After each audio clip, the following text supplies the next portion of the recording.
Okay, thank you. Good morning, everyone. Let's call court to order.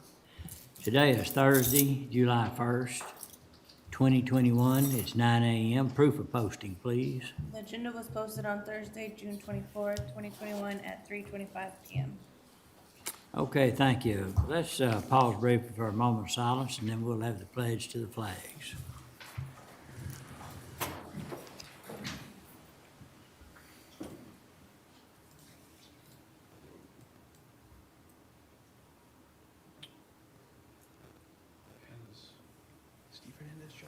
Please join me in the pledge.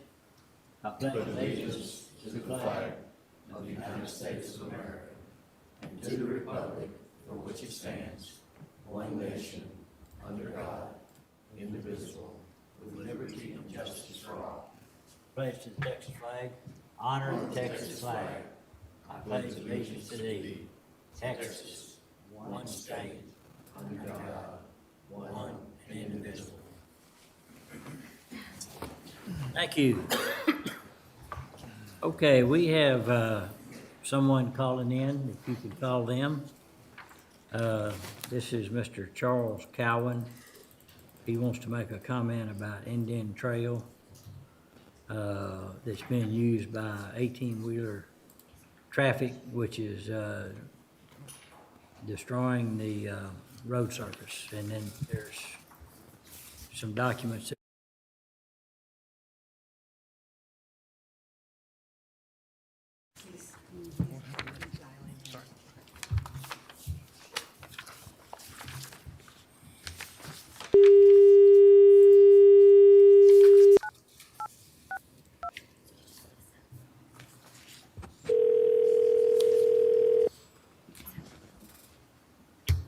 Hello, this is Chick Cowan. Mr. Cowan, this is County Judge Scott Felton. How are you today? I am doing just fine, sir. How are yourself? Oh, doing great. We've got you on the mic, and we're in session with the Commissioner's Court right now. And so, understanding that you would like to make a few comments, you can keep your comments to about 3 minutes, and you can start right now. Thank you. And we do have the information that you sent and the pictures as well. So, Well, very good, sir. And I thank you for letting me come in. I will be very concise. My call is related to the road in Precinct 4. This road on Indian Trail was just completed this last spring, and we actually were very pleased with the end result coming in. But when the farmers started harvesting corn, as usual, every year we wind up with a lot of 18-wheel traffic coming down. And unfortunately, this new road is not holding up. We're already seeing a lot of damage, and you can see that in the pictures. Jerry Smith has been very responsive to Precinct 4. He's been out and done some spot repairs. But my call is really concerning the quality of the road, because I do know we need to maintain it for farmers' use. But the road surface itself is just destructing. And I wanted to see what I could get from the Commissioner's Court that might allow a more permanent road base to be applied here in the future for us. And that's really the thrust of my comments. okay. Hang on. All right. Hold on just a second.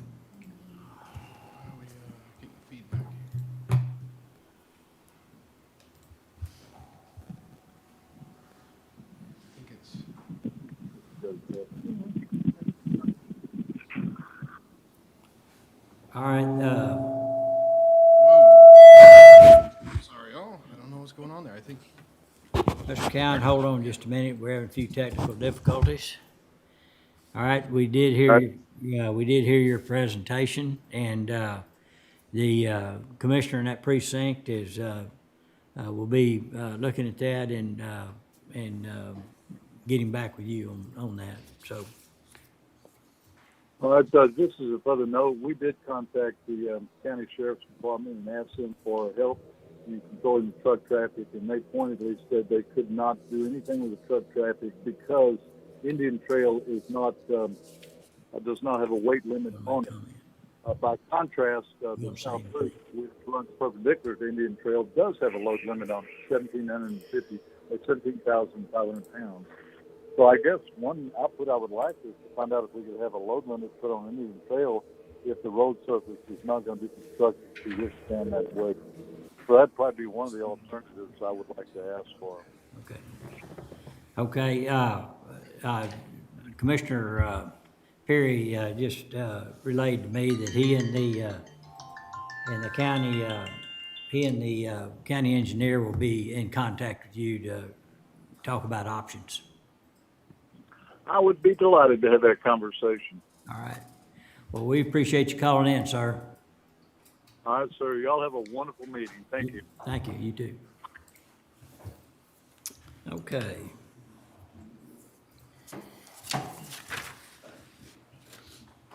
All right, going to item D under budget amendments and transfers. D1's regarding the FY '21 budget, and so Francis? Yes, sir. So today, we're going to start by hearing from the sheriff's office, and they're going to cover the request for all of their departments today. And then also we'll be hearing from the tax office, as well as our county health services department, and then information technology as well. And then hopefully in between, when there's some gaps, we'll fill in with some of the smaller departments. We'll continue those like we started yesterday. Okay, and I'd like to set a time goal this morning to be done by 11. There are several meetings that several folks on the court have to make. Okay, And so that'll fit in but before, we'll be done and back by 1:30. okay.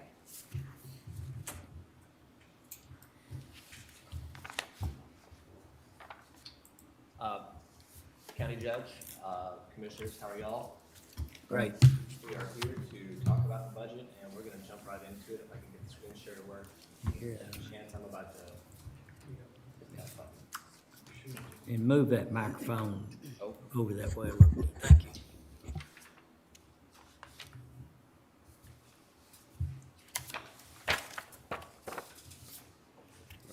All right. So y'all have a handout, and we are going to follow that handout to the best of our ability. We're going to start in the departments, non-personnel related. The first department we're going to go into is MOE, a new department for us, maintenance of equipment. Everything in MOE, we're asking for very few changes. This was our first go-round with the MOE department, maintenance of equipment. In the only changes that we're actually asking for are in the other services and charges line, which you'll see right here highlighted in yellow. And they're asking for a slight increase in that line for two reasons. So if you look at the line up in the personnel for uniform allowance, the supervisory staff is wanting to move to a consistent uniform. So we are decreasing the line for uniform allowance to 0 and putting that money into the into other services and charges so that we can actually issue uniforms to the employees out there, so there's some consistency. Below that, you'll see repair and maintenance. We are asking for an additional $10,000 in the repair and maintenance fund. That fund has historically been over every single year for the last 5 years that we pulled data. And we need to make a change for that. The issue that we run into is some repairs that we may need are very mission critical, especially for patrol cars, and not that the precinct vehicles are not also very critical pieces of machinery. Being down a patrol unit for 2 weeks, 3 weeks, because we don't have money to buy an alternator and things like that are becoming an issue and have been an issue in the past. Any questions? That's it for MOE. Moving on to Department 2200. This is the Sheriff's Office main budget. So if you'll look in the supplies line, you will see a common theory amongst all of our departments at the Sheriff's Office, and that is because every department buys some like-kinded items. This increase in the supplies that we're asking for in every department is being asked for due to the increase in cost of things such as ammunition, PPE, paper, pens. The pandemic and the pricing for everything that has happened thus far has increased the prices on almost everything that we purchase. And we need those lines to be able to sustain our departments, especially gloves. When we get later on into the jail divisions, gloves and masks will be some of the primary drivers of that cost. We are asking for an increase in uniforms and insignias of $11,000. We have never allocated for replacement of our SWAT team uniforms. We run a 22-man SWAT team, and we need to start allocating for that. This will allocate for a bi-yearly replacement of the SWAT team's uniforms, which are fairly specialized compared to what our standard patrolman or myself or anyone else might wear. The line that you see right here is cellular and radio. We are asking for an increase in that for some cell phones. This is for some of the lieutenants that we added mid-year. We did not originally allocate for cell phones. We are now requesting those, and we are also requesting the issuance of cell phones to our jail sergeants. Our jail sergeants currently are supervising 40-plus people, and they are definitely essential personnel and on call, receiving calls about work and related things from their 40-plus employees on a very regular basis. And we need to get them off their personal phones for this and onto county-issued devices. The next line is a very small increase right here. This is other services and charges. And this is for an investigative piece of software. The software used to be done like the old school minutes on a cell phone. And now that is unlimited plan, so to speak, is the only thing that they offer. And there's a slight increase that you see right there. That's why we're asking for that additional $1,500-ish within that line. The centralized dispatch line right here is a contractual increase. This has been baked into the contract that we originally signed 3 years ago. Next year will be the last year that this has a baked-in increase. After that, we will have to go for renewal, but we do have that guaranteed rate through next budget year as well. The last line is professional development. We are asking for an increase in the professional development line that you see between the 105 and the 130. This is to cover some specialized training. We have some SWAT recertifications that are coming up next year. We have some special schools for our investigators for doing murders, homicide investigations, things of that nature that we're gonna have to send some people to that are gonna be out of state. All right, any questions? Moving on. Next, we're gonna go into our Department 2410. It's our jail facility. We are asking for an increase, if you see right here, in supplies for the aforementioned previous reason. The big thing out at the jail is gonna be the cost of gloves, hands down. We buy around 40 to 50 cases of gloves to sustain our facilities. This is not pandemic related either. That's just our normal supply of gloves. There was a slight uptick in the usage, but not much. The increase in the cost of the gloves, pre-pandemic, we were paying around $5 a box for gloves, and we are paying $17, and that is on a state contract, and that is the best price we can find after clawing, screaming, and spending untold amounts of man hours on that. Moving on to protective clothing. This line is changing, but it's not technically an increase. So this money existed within 2411, and what we are doing is just reallocating the money between the two departments in a more, in a way that is more congruent with the employees that have that protective clothing issued to them at the facilities. Mainly relates to our special detail team, jail extraction team. So that's no technical increase. It's coming from another department. When you go down to the next line, this is going to be travel LE purpose. So we are, if you look at this line and the line below it, they're directly related. So our fugitive extradition guys and transport guys, we no longer outsource that. We do in extreme emergencies, but we send our own employees. The pricing for the outside contracted labor has become untenable. We can no longer sustain the price. We can do it much cheaper with our own employees. So this is just reallocating the funds, and you'll see the same thing in Department 2411 because some of those employees exist in Department 2411 and some exist in 2410, which is the Highway 6 jail. This is just a reallocation of the funds. Any questions? Moving on. Department 2411, this is our Jack Harwell Detention Center.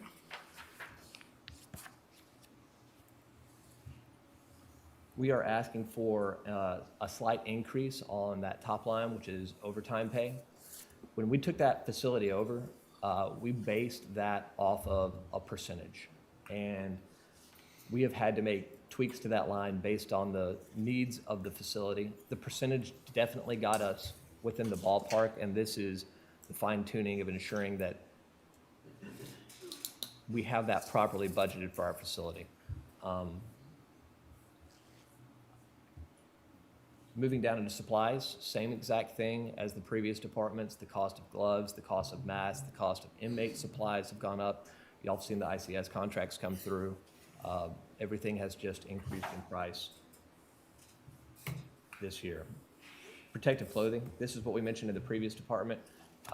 This is a decrease in this line. This is where the money was moved from to move it into Department 2410, which is our Highway 6 facility. Then when we come down to repair and maintenance, so this is a very small increase. If you see, it's $480.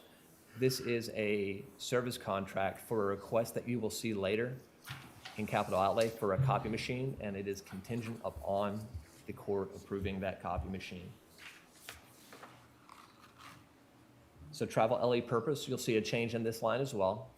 The change in this line is for the same reason in the previous department. We are reallocating that outsourced prisoner transport money and splitting it between the two departments amongst the employees who engage in that activity for the sheriff's office, the transportation of inmates and fugitive extradition. Any questions? Moving on. Hey, David? Yes, sir. And this is just for the future, not for this year, but tell me why, and I'm sure everybody else knows, why we have two different budgets. Why isn't there just one? For the jail? Well, we have a total of, counting special project fund, seven-ish budgets. So the reason that those facilities are broke up is because the auditor wanted to track the costs of the different facilities when they were private, but Francis can probably elaborate on that. But now that it's not private, I was just wondering why it's still Well, separate. it's still, you still fall under the Public Facilities Corporation. So the bond, the revenue bond that funded the Jack Harwell Center, that bond was issued as a PFC bond, as a revenue bond. We have certain continuing disclosures that we have to do each year for the bond.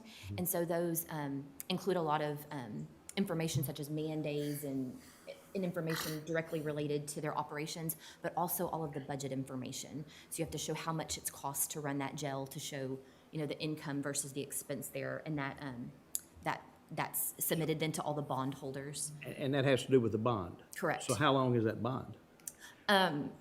Longer than? Longer than you and I. Yes, were. yes. Longer than I will have to worry about it? Yes, sir. Okay, all Yes, right, sir. I'm just wondering, all right. Yes, sir. But there are things that, splitting the cost sometimes can be, Arduous. yeah, yes. So, it's done the best way we can there to split those things, but that is why we have to Okay. keep. Plus, we want that revenue going in from the U.S. Marshal to show the bondholders that, we can pay them. We can pay it, sure. So we can also, They're credit worthy. yes, Okay. calculate a mandate rate, for each facility to back up those costs. Thank you. You're welcome. Okay, that explains. And the sheriff's office has a commitment to the court and the auditor's office, because it's definitely not easier to be as transparent and accurate as we can with the costs on that facility versus the other facility, to ensure that we have an accurate record of tracking the revenue and expenditures within that, because that's important to the sheriff's office as well. Sure, absolutely. All right, thank you, David. All right, we'll move on to, this is our Highway 6 medical facility. The only changes that we are requesting in the medical facility is a slight amount of money right there that you'll see, sub $2,000. And this is to replace some worn-out tables and chairs in the Highway 6 medical department. We have quite a few chairs that we can no longer limp them along. The other change is repair and maintenance. The repair and maintenance is the $480. That is the same thing as you saw in the other department. That is related to a capital outlay copy machine replacement we'll be requesting, and is contingent upon that approval. There's no changes down here. And so any questions? We'll move on to 2415. What This was is the our, cost to that copier? the Zoom thing is in my way. Hold on.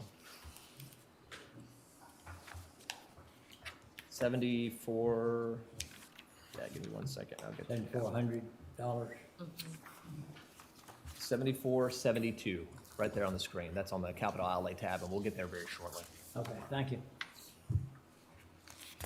Moving to Department 2415, this is our JHDC Medical Department. We added some nursing positions right up here in the overtime line, mid-year. We couldn't add that to our budget. The positions didn't exist last year. So we are asking for the money to cover the mandatory overtime for those positions. All medical staff works a mandatory amount of overtime due to their shift rotation, and this is what we need to cover that for those new employees. Same thing down here in equipment for that department. When we took that facility over, we kind of begged, borrowed, and stole a lot of stuff to keep the cost down for the court as much as we could. We stole a lot of chairs from Highway 6 if we had to make things work in that medical department. It was very under-equipped. So they got a lot of hand-me-downs, and those hand-me-downs are no longer repairable. So we need to replace some tables, some chairs, and we need to add one additional table that is going to be for the Assistant Director of Nursing, as they do not currently have a desk. Strike the word stole. It was- Lawfully appropriated. I would say appropriation. The next line that you'll see is repair and maintenance. This is the same thing as the previous repair and maintenance increases. There's a copy machine for that department that we are requesting in capital outlay, which we are going to get to in one more tab. Any questions? Moving on. This is special project fund. This is the courthouse security fund. This is just our standard request. We're not changing anything. We don't have any plans for any special requests within the courthouse security fund, and if those needs arise throughout the year, we'll certainly come into the court and make that official request as those needs arise. Moving on to capital outlay. So let's start with fleet.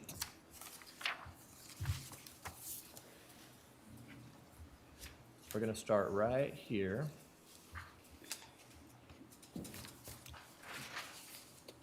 I can get Zoom to work. This is a capital outlay request for maintenance of equipment. When we took the department over, there was, unbeknownst to us at the time, an amount of money that had been allocated for a vehicle to replace the shop truck that was sent out to auction. We did not spend that money. That's not part of our department. 7920 of our regular budget run, so we didn't even know the money existed. That vehicle that went to auction is now gone, and they are down a vehicle. Captain Nixon and Sergeant Graham are requesting a Dodge Ram 3/4 ton truck that you see right there at that price. That is an outfitted price, ready to hit the road and go. And the majority of the reasoning for that is definitely for MOE applications. The one thing that we want is the 3/4 ton instead of the 1/2 ton, and that is a law enforcement related request. Michael Graham does run the MOE, and he does a fantastic job of it, but he also is still a police officer. He's a bomb squad technician, and he's one of our tactical flight officers for the helicopter as well. Being able to haul trailers around is crucial, and the price difference between the 1/2 ton and the 3/4 ton truck is somewhere in the neighborhood of about $2,600. So it's not a market increase in the cost of that vehicle to have that option available to us. Moving on, we'll go to, Can I start? On the next line, the patrol vehicles, the one, I think they had passed out, we broke out those 9 into the seven patrol, 1 MHMR, 1 K9. The prices were slightly different, so just in case that looks a little different, just wanted to point that out. It's separated out on their sheet. so yes, that line is our patrol vehicles. It covers 3 classifications of patrol vehicles. Those would be our standard issue patrol units, our MHMR patrol units, which are slightly different than the patrol unit. It's less than $1,000 of change. And then the K-9 unit, the K-9 units have a slight amount of equipment, slight more equipment in them than the standard patrol unit does, but the cost difference is still sub $3,000 for that unit than it is for a standard patrol or an MHMR unit. They're all very similar in price. We are asking for 9 of those units. This is all going to be congruent with our 16 vehicle plan that we have rolled out for the court 3 years ago, and we are sticking to that and maintaining that. We have some unmarked vehicles. These are for undercover operations, and the replacements are listed there. And then 1 jail transport vehicle right here. This is going to be a van to replace some of the aging fleet that we inherited from Jack Harwell, or LaSalle. Some of those vehicles, we have done our best to gimp those things along as best we can, and they have become a huge hindrance on our maintenance of equipment department for all the services that they require. This is going to be an attachment to a personnel request. This line right here that you see highlighted in the next slide, and we'll get more in-depth into that. That's directly related to the personnel request. The next line is night vision, and we're currently working on this. Our SWAT team does not have night vision capability. And we have had several call-outs very recently where it has been very important for us to have those capabilities as far as officer safety, public safety, and a life safety issue in general. So we are requesting the court to fund that. We are looking within our department right now to see where we can find funds to fund this, as it is a more immediate need to us. And so we're attempting to fund that now, but we have not, so we are leaving that on our capital outlay request at this time. These 3 lines right here that I'm going to highlight out are the 3 copy machines. These are replacing 3 units that we have that are no longer serviceable. We cannot get a maintenance contract on them, and the company will no longer come out and even repair them. So a lot of these units are already functioning in a reduced capacity because certain functions are no longer working on them, like the scan feature won't work. And we just need to make sure that the 2 medical departments and the admin office, or records office at Jack Harwell has functioning copy machines with scan capability. Real quickly, Francis, Yes, sir. what's the difference? You know, we had the one came up for question yesterday over a $13,000 copier, and they're getting them for half that. And Can we get a little bit of description on what the difference is in the? definitely, and it is the capabilities of the copier. Is it color? Is it not? Does it have? We don't do color. We only own 1 color machine amongst every department in the sheriff's office, and that's just for like training materials. These are all black and white, and they have fax on them. We don't do anything fancy. Like we don't have the network infrastructure to support super fancy copy machines. So these are some fairly middle of the road copy machines. Ken, I think Ken's gonna come he gonna talk come about in? that. Okay. Yeah. Yes, we talked about that some yesterday with him, and we'll have some information on that higher priced copier and what it does. I'm sorry, I have asked for a quote in a comparison between what they're asking for now and what they have currently. I haven't got that information yet, but I'm trying to get it. Thank you. In regards to the copy, I'm sorry, Commissioner. So you only have 1 color copier for the whole SO, is that what you're saying? That is correct. Now, we have some color printers, but we only have 1 color copy machine, and that is our training machine, CX5510. It had come up that the court may have been interested in what those copy machines look like on a lease. We got with Roxanne Burnett with CTWP, and essentially what it comes out to is the cost of ownership for the machine if you buy it outright for the 5-year period with the maintenance contract included in the cost of the machine, which that does not include it. It's about $9,500 for the cost of that machine for that 5-year period. If you do the lease for the same period of time with the maintenance contract added in, is about $12,000. You do not own the machine after the lease ends, but they will sell it to you at a reduced price, which she has said nothing I could hold her to, usually around 20% of the original cost of the machine. So you'd end up having about $13,500 tied up in a machine if you leased it versus buying it outright with maintenance costs for 5 years at about $9,500. Definitely purchasing these is the better way to go. And to when this, at the end of 5 years, this copier that we bought outright will probably still have some life in Yes, it as like, well. that is You can use it beyond that 5-year period. absolutely, that is critical to us because we run these machines, if you compared them to a pencil until you sharpen the pencil into the metal. So we run these machines as long as we can possibly running them until they just will not do literally anything anymore. And having them for 5 years for $13,000 versus $9,000 for the possibility of having them for 10 years, even in reduced capacity, is a huge benefit to us. And I will share, we have many machines that are in that 10-year range right now. So, I mean, as long as we can still get parts, usually we keep using the machine until we can't get parts anymore. Yeah, and if the scan feature breaks and we can't get parts on one of the machine, then it gets relocated to someplace that doesn't need scan and just needs another, the standard copy feature, and we still use those machines in any capacity we can utilize them. Any additional questions? We have 20 some odd SWAT team members who get night call-outs, and we have no night vision capability for those people right now. That is correct. So I have been on some call-outs with these guys. I'm the drone operator. I have a thermal camera. Thermal is certainly not night vision, but it is a tool.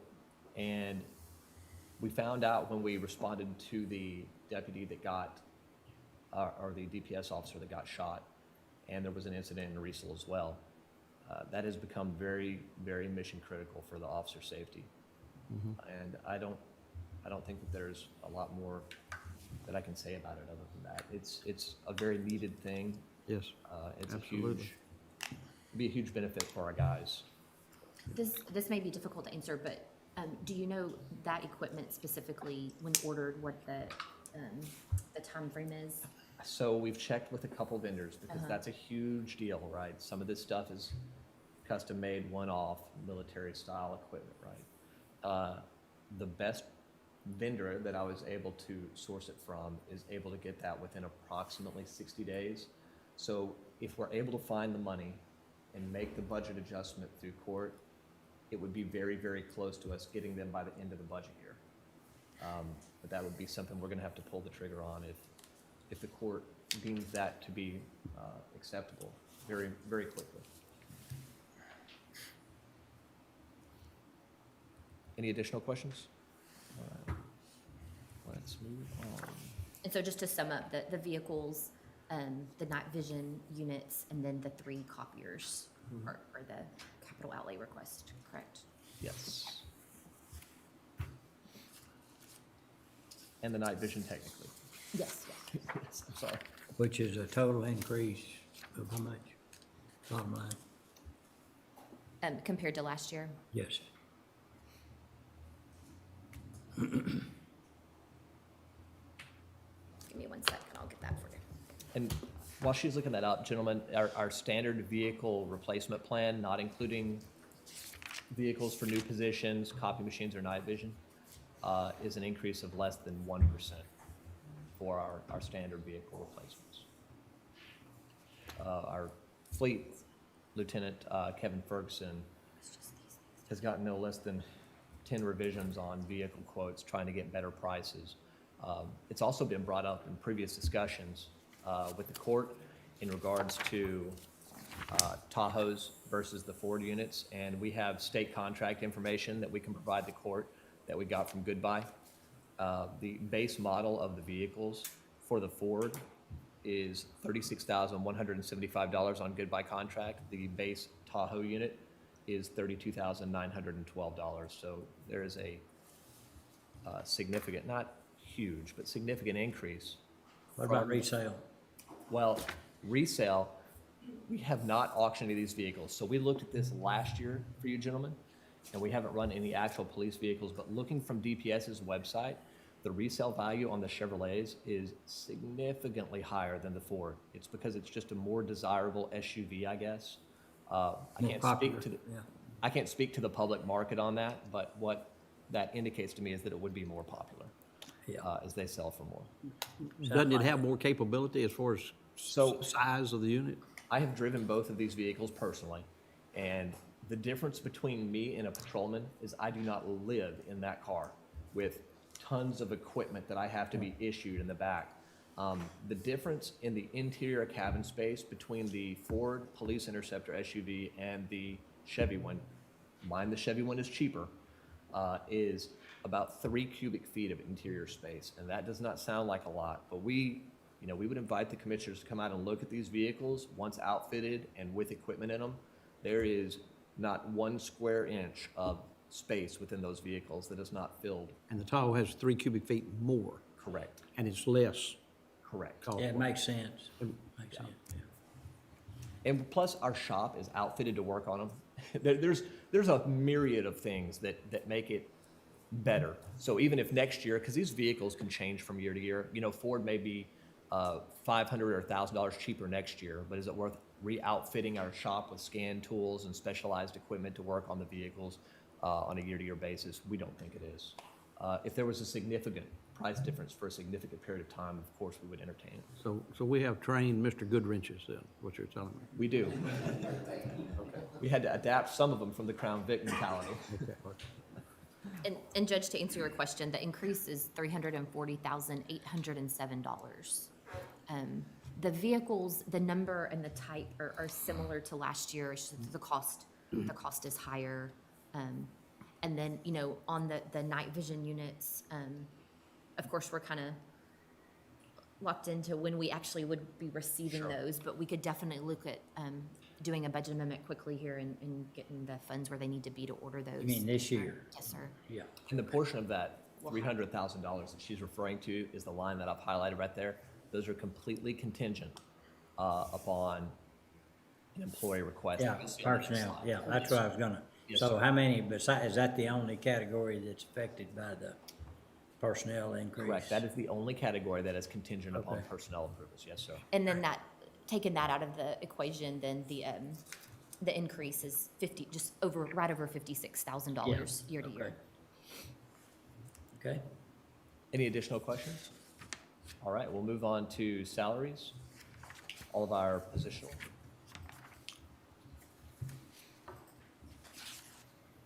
So we're going to start with number 1, 2, and 3 right here, which is the, I guess, peach color. These are not new positions. The sheriff's office is making some changes in regards to the structure and how we serve the community and the services that we're able to provide the community due to community feedback mostly. The first position that you see right there is not a new position. That is a positional change.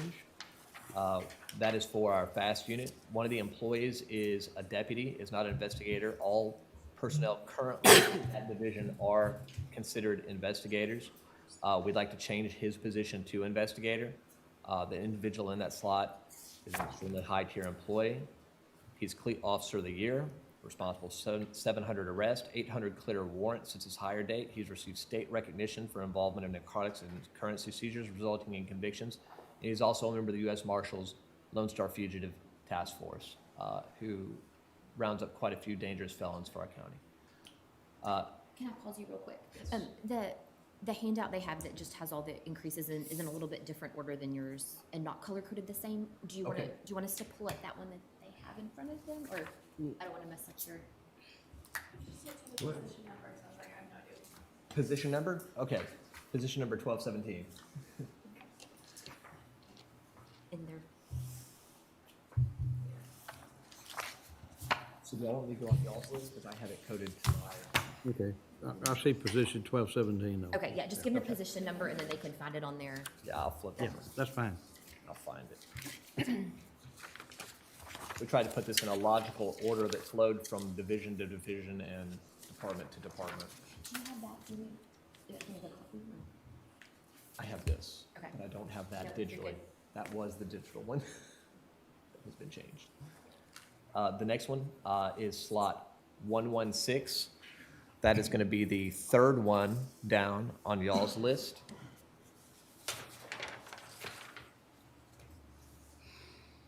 Oh, I'm sorry. Number 2 was the first one I spoke about. Number 1 is going to be different. I'm sorry. Number 1 is going to be for position 1217. 1217 is the moving of a corporal investigator to deputy sergeant. So number 2, we have already spoken about. Number 1 is what we'll go to. There's a corporal investigator that is currently in that unit, and due to the restructuring of CIU, OCU, and the FAST unit, we need to have the appropriate management to run those guys. They all fall under the same umbrella, those 3 divisions, CIU, FAST, and OCU. They're tied together via a single point of command structure. But we need those individual supervisors to provide oversight within those divisions to the division head.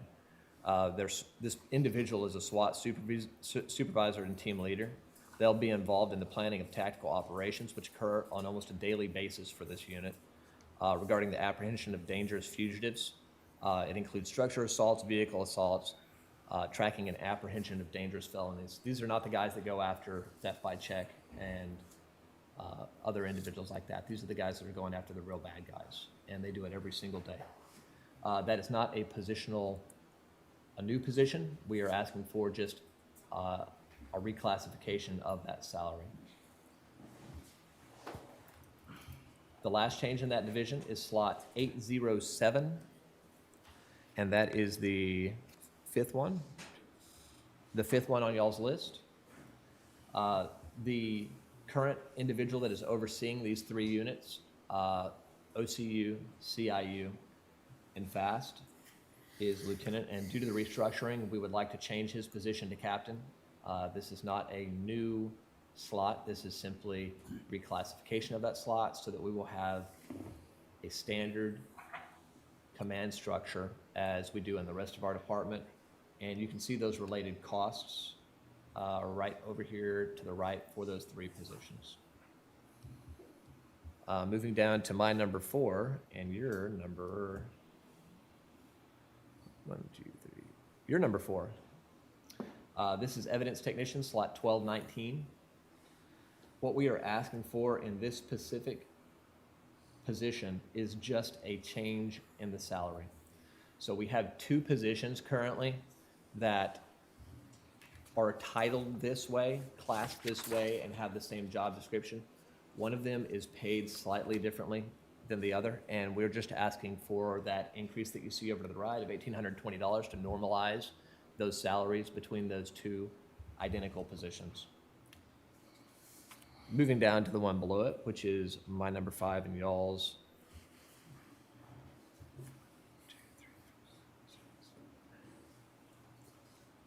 Number 10, you'll see the evidence technician line right there. Yes. So the department has had a lot more calls for service, and our CID division is asking for a full-time evidence tech as well. This is a civilian slot, but we will be giving up something for that slot. We will be giving up $13,000 in part-time monies. We are aware that does not cover the total cost of the position, but we need that position to be full-time. We're making a shift with some of our civilian personnel to help accommodate the growth and the request for professional service. Currently, investigators are responsible for all aspects of the investigation. At major crime scene, they're responsible for crime scene integrity, photographs, evidence collection, submission, interagency coordination, interviewing witnesses and suspects, coordinating with supervisors court, and professional testimony. To assist in mitigating the amount of workload placed on the investigators, we're in the process of developing and implementing a crime scene unit. Many agencies have moved to the civilian-driven crime scene unit to help assist CID on patrol with the above-mentioned activities, and we really need to make that change. This will allow our department to lessen the load on the investigators and allow them to focus more on actual cases and investigations, successful prosecutions, the things that are very important to the department.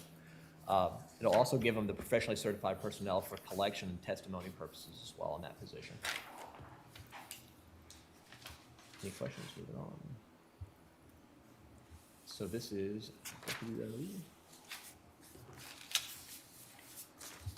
So this is a new position that is in our personnel department. This is the one listed on here, Deputy LE.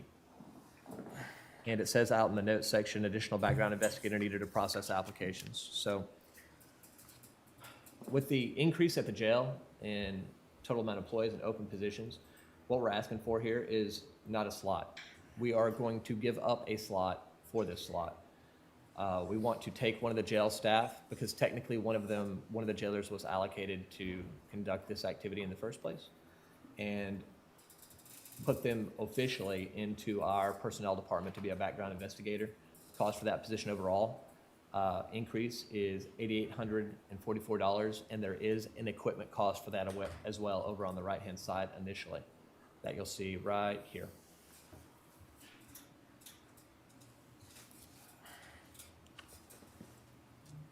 Moving on down the list to the clerk position. This is the new clerk position, and that is position number new, but under the training division, under notes on the far right-hand side. As the department has grown over time, our training department has not. And our guys desperately need some help in setting up the calendar, filing the documents, filling out the registration forms, and that's the need for this clerical position. Our training department is currently responsible for ensuring that over 500 employees at the Sheriff's Office are trained, qualified, and in compliance with state and local regulations. They're also responsible for all of our firearms qualifications, which they have approximately 130 deputies and 298 jailers that have to go out and do firearms qualifications. They set up, schedule, and provide the training for all these individuals and their TCOL certifications. We need the clerk to help this division out for scheduling, training, keeping the records, scanning documents, filling out registrations, and all that. We're also moving over to a more digital system with our training and allowing other agencies as well as our own guys to sign up. We're moving away from paper and into a more digital aspect of it, and we desperately need that position to help us make that come into fruition. With 40 hours required, not even counting firearm training, you're talking about over 20,000 hours a year, way over. Two people are doing that. So there's a reason that I'm sure they're losing hair now. I guess. Over the years, and we just need to get them some relief. And a civilian, we just need someone that can sit in that office day in and day out and crunch that paperwork for them, to relieve them to go and do the actual training in the course, training in the classroom, course preparation, and things of that nature. The next request on our list is going to be for the 4 slots that you see on here that are Deputy LE. These are going to be the deputies that we are asking for to increase the size of our MHMR response. We are slowly trying to make the transition to address the very real problem of MHMR issues with law enforcement in our community. It has an enormous social impact and financial impact on the county. We have 70% of our jail population that currently takes some form of psychotropic medication, and 25% of that 75% are on very hard narcotics, psychotropic medications. And diverting these people to try and get them the help that they need is our primary goal. Jail is not the place for all of these people. Some of these people need additional help, and this will give us the personnel to be able to answer those calls 24/7. Currently, our MHMR division is very task saturated, and with basically delivering people to Ash, Vernon, Briggs Spring, Rusk, all the 46B evaluations, and we still take calls during the daytime hours as well. This will provide the coverage for our deputies on night who may not be mental health peace officer certified and bridge that gap between a policeman and someone that can recognize that mental health issue and help provide those services before the situation gets out of hand. I know that it's a huge issue with the county, with the state, and with the country in general. And there is going to be a cost associated with it. And you can see some of that cost up there on your screen. But when you look at the average, I can't relate to y'all the societal impact that it'll have. That's something that each person has to judge for themselves. But monetarily, if these people are able to divert people, get them the services they need, reintegrate them into society, the cost savings to the county in form of litigation, possible litigation, and having to house these people in a place where they just shouldn't be housed if they can be diverted is very important to the sheriff's office. Is that a number that's flexible, or is that the minimum that you would need? So, of course, we are as flexible as the court needs us to be. But it will not provide us with 24-hour coverage otherwise. So, this will give us nighttime coverage, shift coverage, everything. 7 days a week. Right. There is a marked difference. So I have Brad Bond with me here today. And your standard patrolman can only knock doors for so many years before the mentality of how they knock doors is how they knock doors. MHMR and the personnel that go into that unit are very hand-selected and very special for that exact purpose. You need to have a more caring and compassionate. They spend on average more time on the call than a patrolman was, because patrol as it is right now is currently taking MHMR calls on weekends and at night, and Brad still receives call outs on a regular basis for these things if they are of the highest of priority. But you need that specialized personnel to help mitigate and diffuse the situation. De-escalation is extremely important to us in law enforcement, and sometimes that specific training really does help. Okay. We are also going to make the push through our captain and our patrol division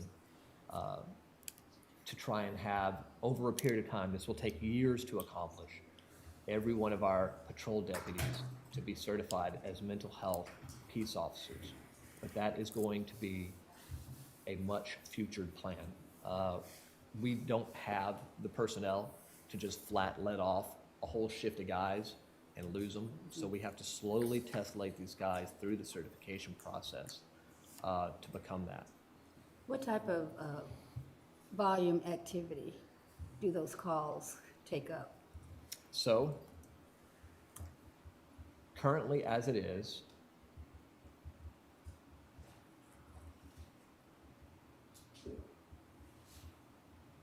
I can answer that question. Give me 1 second.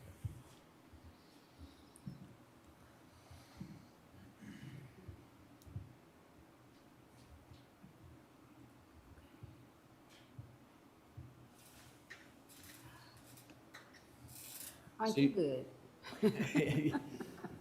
This is a very important, I am not an authority on mental health by any means. You know, Brad Bond, Sergeant Bond certainly is, but I have certainly taken an interest into it because I see the societal impact that it has. I see the videos on the news, the videos on YouTube, just like everyone else, and it touches me the same way it touches any other human being, even if I'm a police officer. And beyond the step of saying what is, it checks all the boxes for me. It checks the financial diversion side of it, which is always, foremost in my mind with the job and the duties that I have, and the societal impact. I want that as well. I want to see more positive outcomes for these people. Brad comes into my office very frequently, even though he does not work for me, and I'm not associated with his division other than we both work for the sheriff's office. And we discuss the MHMR issues at great length because it's of great importance to us and the department overall. You can see the changes. This is the number of calls that you see on the screen right here. This is all pulled directly from call data. The blue bar is gonna be the number of calls that MHMR versus the number of calls that patrol is taking. So you can see that the number of calls prior to 2020 that MHMR was taking was very low because they were mainly being utilized for hauling these 46Bs back and forth to, for evaluations at state hospitals. And we have made some changes to try to reallocate those personnel to deal with, real substantive issues on calls for service that we receive. We have made it to where MHMR is our main call answerer for MHMR calls. So the amount of time too, I'm sorry, sir. I was gonna say, but the number of calls that your regular patroller are taking likely a result of not having anybody available MHMR, That's correct? Those calls. So you're diverting them from Yes. calls because of the length that these take.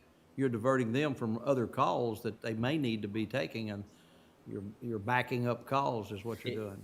It's such a complicated issue, right? There's no one right way to explain or answer that question, depending on your personal views, which none are necessarily correct or incorrect. The amount of time our MHMR is able to, you can see the amount of call time that patrol spends versus the amount of time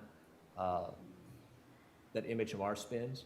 MHMR spends slightly less time because they have the professional training to get those people the services that they need and divert them from jail.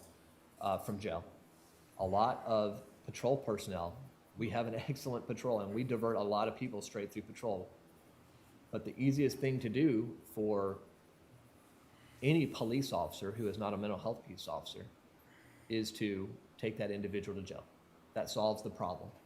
But does it really solve the problem? It just clears it to the next call. And I think that there's a much wider discussion to be had between the county and, possibly cooperating cities as far as actions that can be taken to help mitigate this, because the number of mental health patients that we have housed in our county jail is shocking to even me. So. David, if it's okay with you, I'd like to ask Brad and Major Armstrong to come up and, would y'all mind coming up so you can be on the...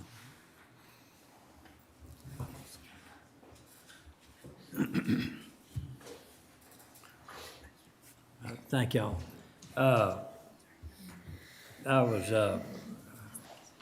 Brad and I met up in Judge Hodges' office to talk about issues on mental health and what the criteria is and all. I'm very impressed with your knowledge of it and really comfortable with your leadership in the department. And Major Armstrong's been a key part in our community in trying to work on these issues. And I think we're in our 4th year with behavioral health leadership team, and we've been able to get our arms around how big this situation is.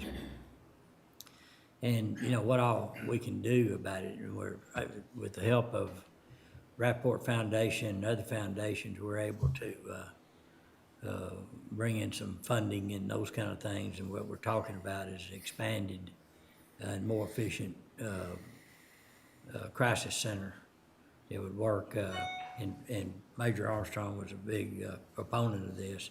We have a crisis center now, but it's not adequate in those things.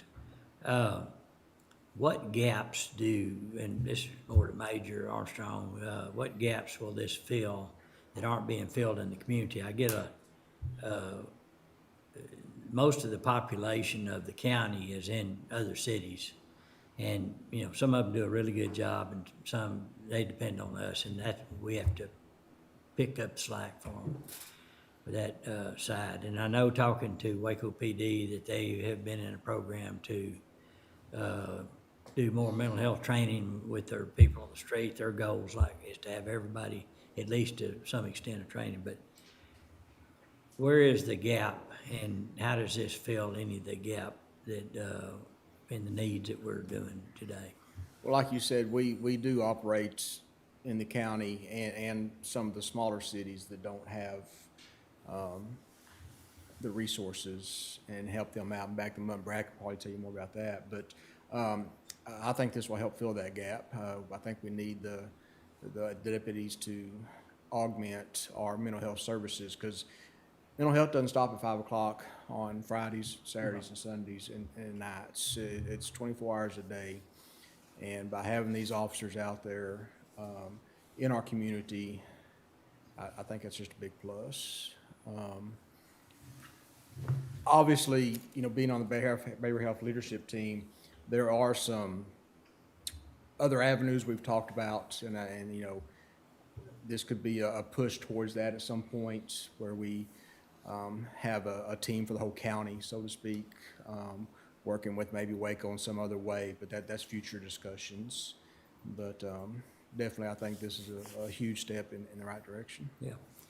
I know that even though there's a good intention by the PDs out there to have their people trained and understand what the rule is, I'm still having problems with them exercising my warrants. It's hard when you're a beat cop and you're working call to call. You're just interested in clearing that call. Yeah. You're not even if you have mental health training, you're not a mental health officer. Right. I mean, your job is to clear that call and go on to the next one. Right. And that's you know, when in the bigger city, and then you know.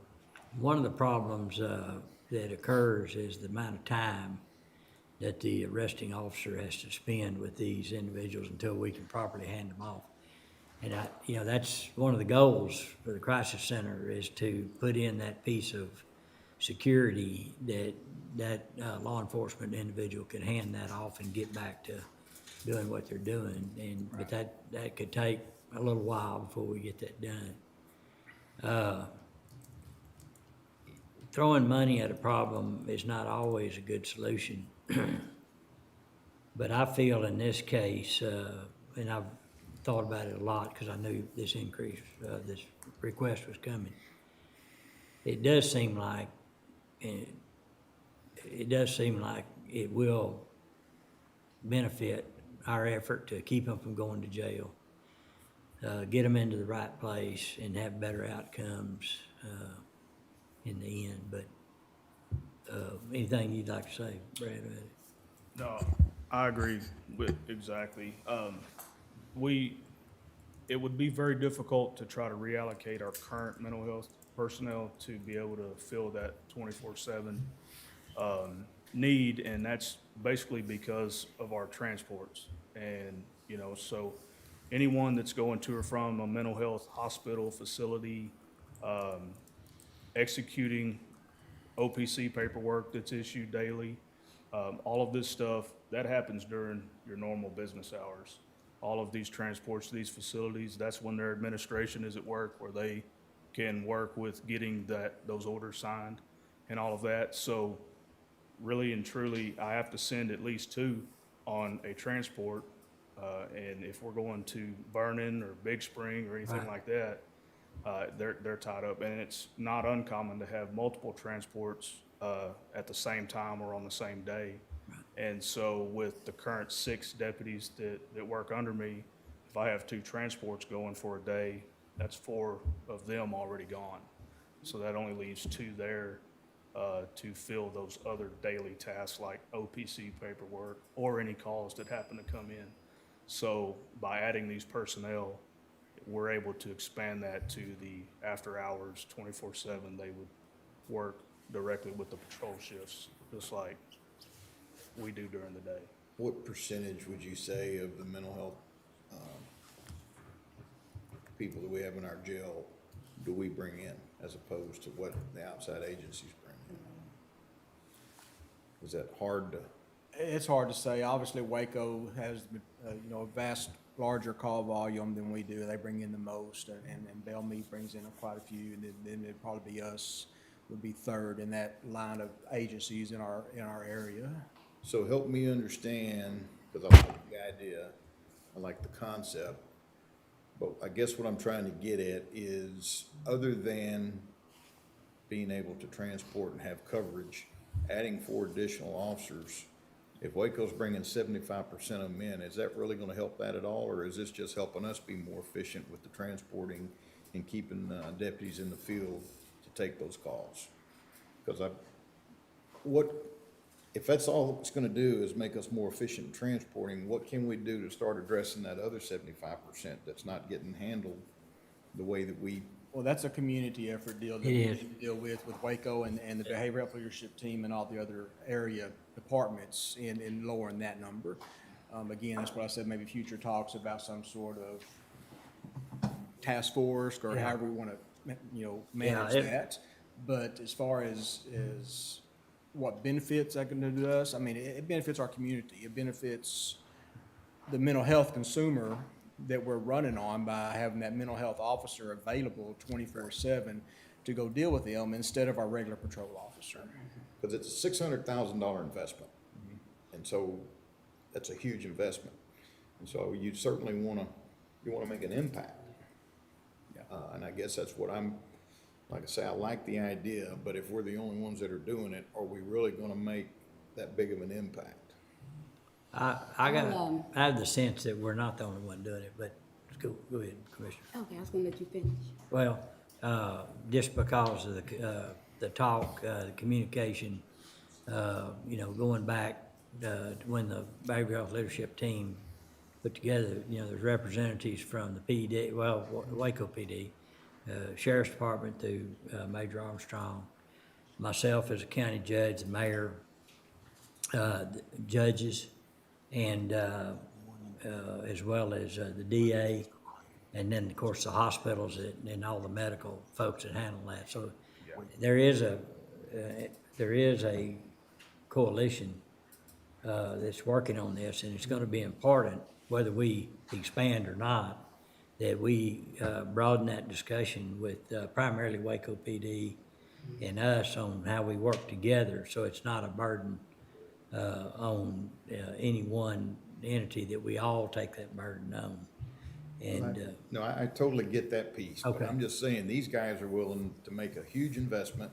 They're willing to put the resources out there they need, and if we're the only ones doing it, it's frustrating. yeah, I don't, I would like to see. I some agree other with people you, but start I don't- ponying up some money and taking this as seriously as these guys. I think what we can do is we can get Waco to talk about what their efforts are, because I think they're significant.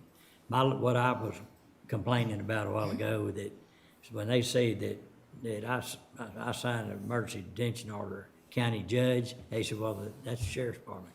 Well, no, it's not. It's any judge that puts a warrant out, you're supposed to exercise it. And so and actually, it's not, when you find out who the officer is, it's not the young ones. It's some of those guys that's been around a while, and they say, yeah, I'm not gonna get tied up with that. So they hunt for an excuse. Well, when I take it to the top, which I will do real quick, they get back and they tell them, you've got to do that, we told you that. And so it becomes a personnel issue with them. And they seem to be very dedicated in it, but we can get, specifics about what they're doing. I think we need to, Yeah. because I applaud what you guys are doing. Yeah, yeah. And on the surface, it needs to be done, and we need to pursue it. But Well, and, I want to see other people make the same investment that we. Yeah, yeah. And I'm real proud of the expertise with the leadership of Brad in that effort as well. We're I basically, would offer this. I remember one day that me and my foreman were out driving, and you all were at a location on a suicide call. And I know the outcome was positive. And so you can kind of balance that maybe with resources and outcomes. When it comes to just dollars and cents, I also remember a call that Waco had. And what happens a lot of times with their officers who aren't trained is kind of how we do people that are deaf. We think if we talk louder, they can hear us, but they can't. No, that's not gonna work. And they tend to do that on these mental health calls. They get harsher and stricter, but that doesn't help the outcome. And I remember a case that I followed all the way until we were finally able to get the person in Ash, and we kept that gentleman in the jail, was it 4 months? So you can add up the dollars and cents on. Sure. You're gonna pay it on the front end, or you're gonna pay it on the back end? I don't think you guys are hearing me. I totally understand what they're doing is making a difference.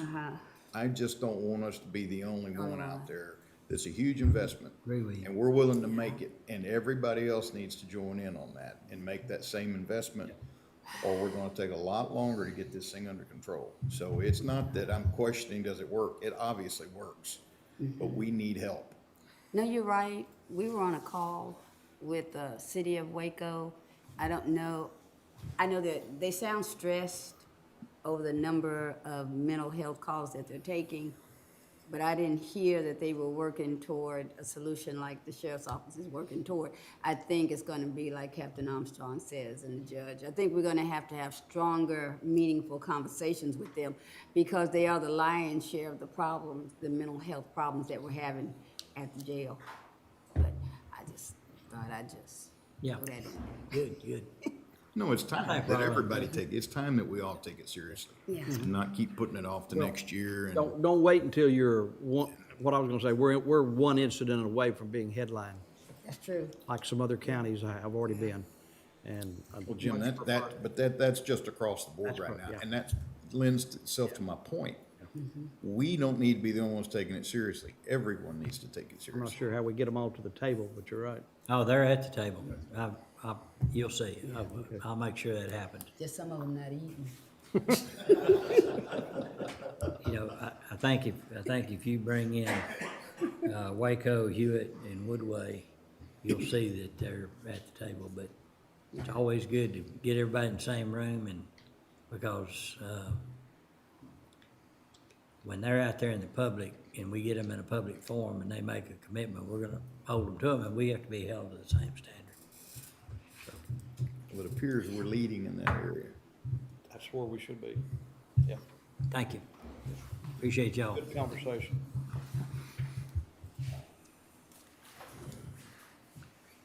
David, you do understand they got into your time a little bit, right? I'd like those 20 minutes back. It's an important issue. We don't mind spending the time talking it with the commissioners and all, and that is the huge takeaway is, one of the big issues is until it's easier for your standard policeman to get that MHMR patient services, instead of just it's quicker to take them to jail and clear the call, you're not gonna see any change. Yeah. Those services have to be readily available, and they have to be within a time frame that is comparative to what it would take to just drop someone off at jail, because they wanna clear the call. And that's just very unfortunate, but that is the system. Moving on. Do y'all have any additional questions? I'm sorry. No, sir. Moving on, we have 3 deputy LE slots, which are positions 611, 729, and 1390. Those should be, that was my, not showing. There's 1390.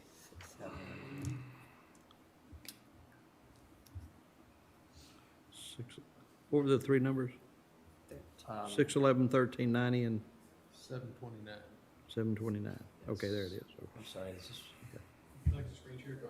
Yeah, I just pulled it back so we can see the screen. oh, got it. All right, so that's gonna be these 3 positions right here. So these positions have always existed within our jail. This was one of my original jobs with the sheriff's office, actually. These are the guys that do our transport fugitive extradition. These employees travel all over the country, executing warrants, performing fugitive extradition. They're required by the department to be deputies and by some state laws and interstate compact to cross state lines with a firearm, to fly with a firearm. They're required to be deputies to fly on planes, to cross state lines. They're required to be deputies to serve writs and make pickups and warrants at federal agencies. We have long had these individuals classified as jailers, but require them to be deputies. Just to tell you what these guys do, like they do all of our warrant pickups. Back when I did it, we kept statistics for it, very detailed. We did 1,328 bodies a year that we served warrants on and brought back to this county. That is a lot of people. We have made trips, just for instance, a recent month for these guys. They went to Catahoula Parish, Louisiana, San Juan, New Mexico, McCurry, Kentucky, Greene County, Missouri, Riverside, California, Callaway County, Missouri, Jessup, Georgia, Bernalillo County, New Mexico, Tulsa, Oklahoma, and Pinal County, Arizona.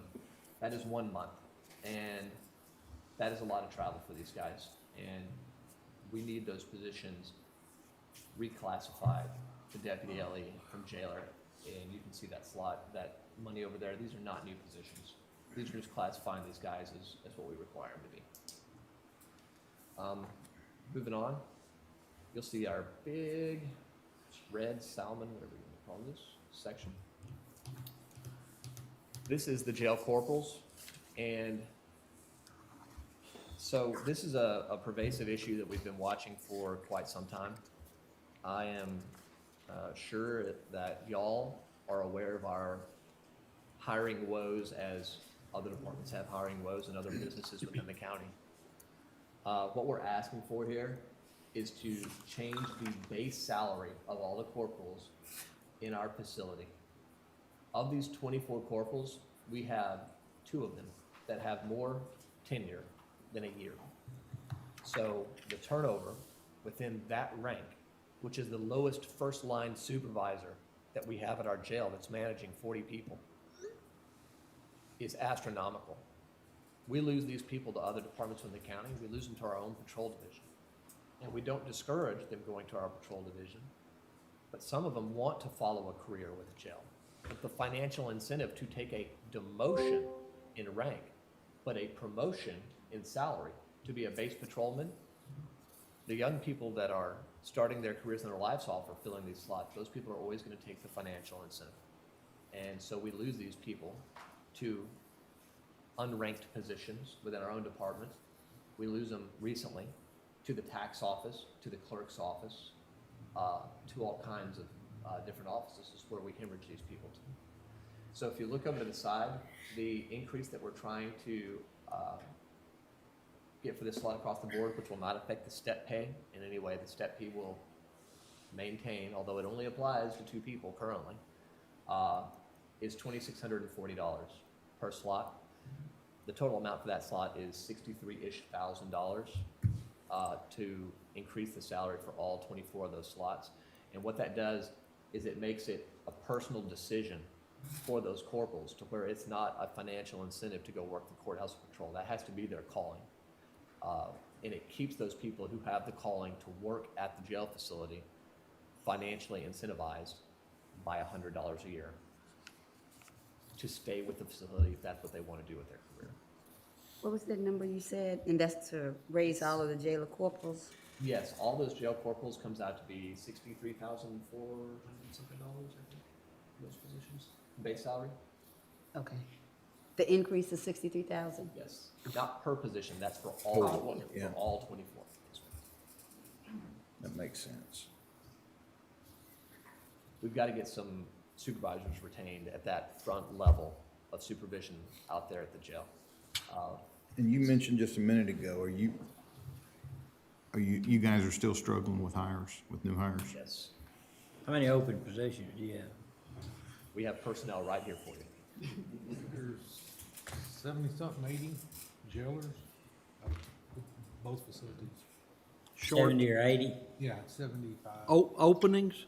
Well, it's 29 with our current staff, but we came in and asked for the 50 more officers Oh. to house more feds. We haven't got there yet. We've housed some more feds, but we haven't hired any more officers for that. Just offset it. Add that together, this.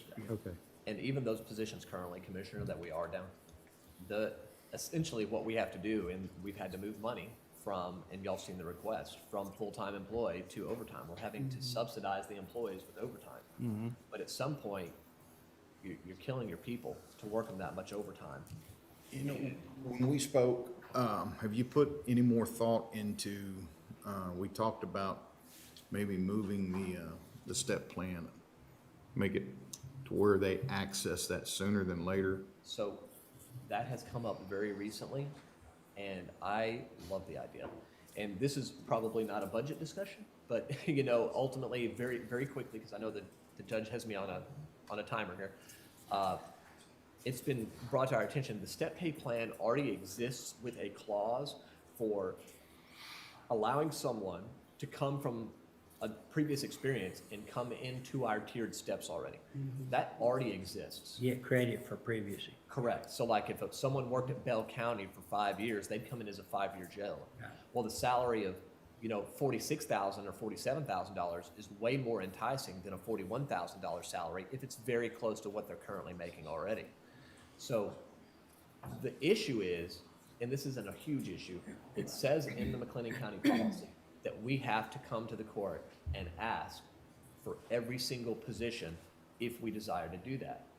And ultimately, we envision a system, because we've kicked this around, Commissioner, of being able to advertise, with previous experience, you can have, this step, and this step, and this step. And then when these people see these above base pay, that previous experience does mean something to us, because that's the way the policy is written. It's more enticing to those people to come and work for us.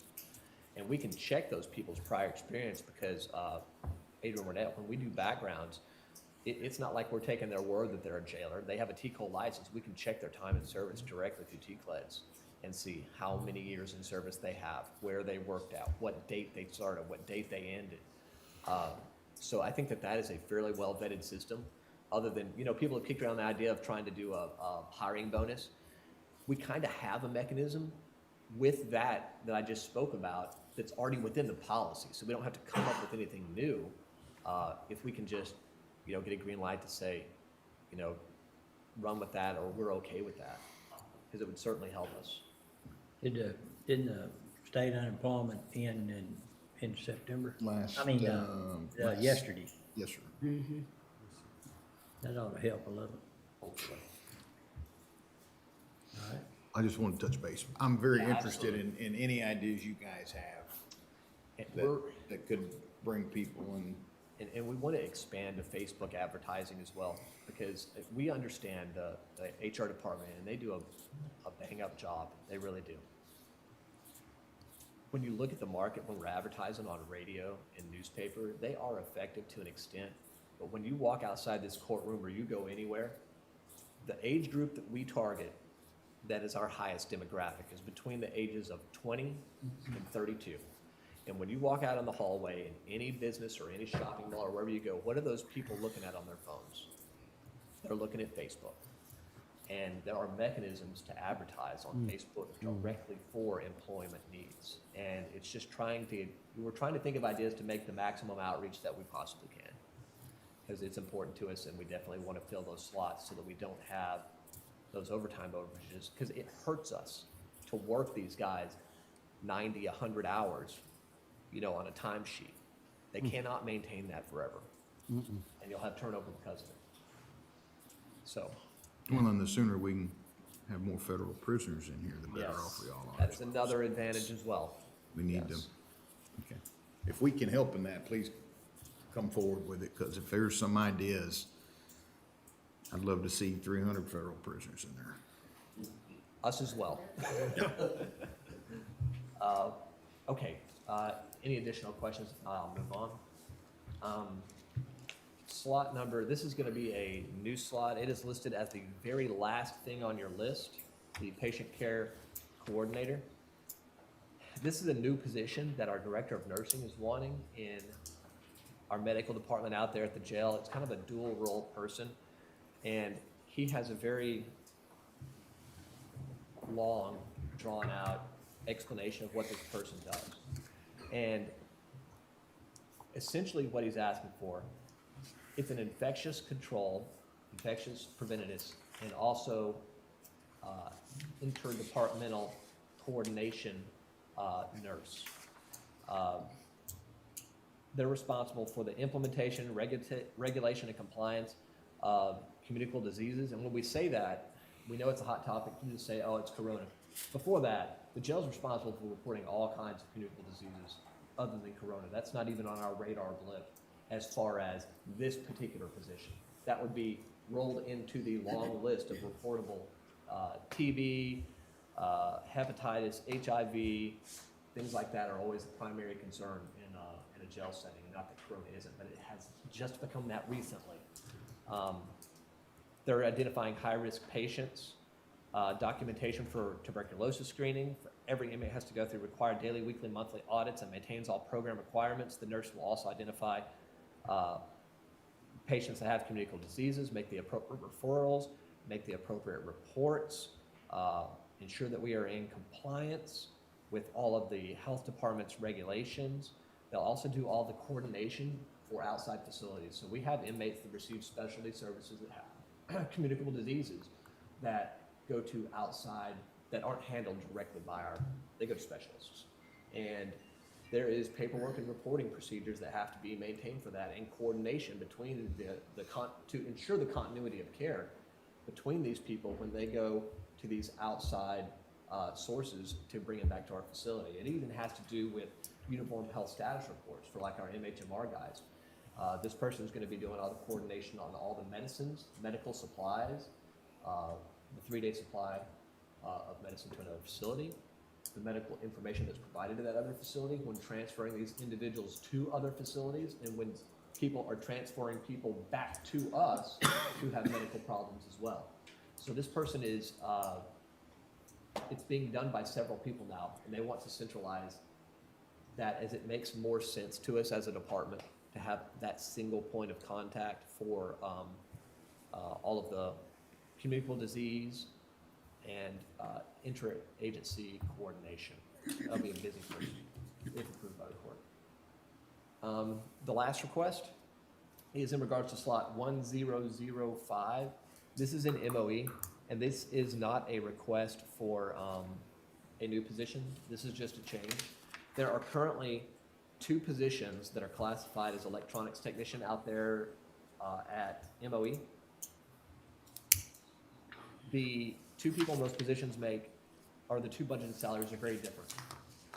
They are the same pay, the same grade, and the same job.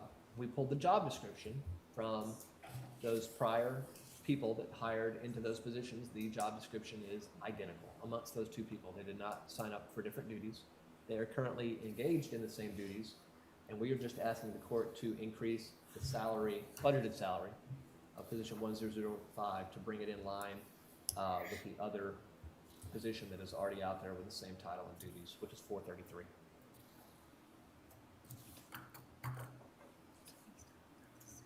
Any questions on it?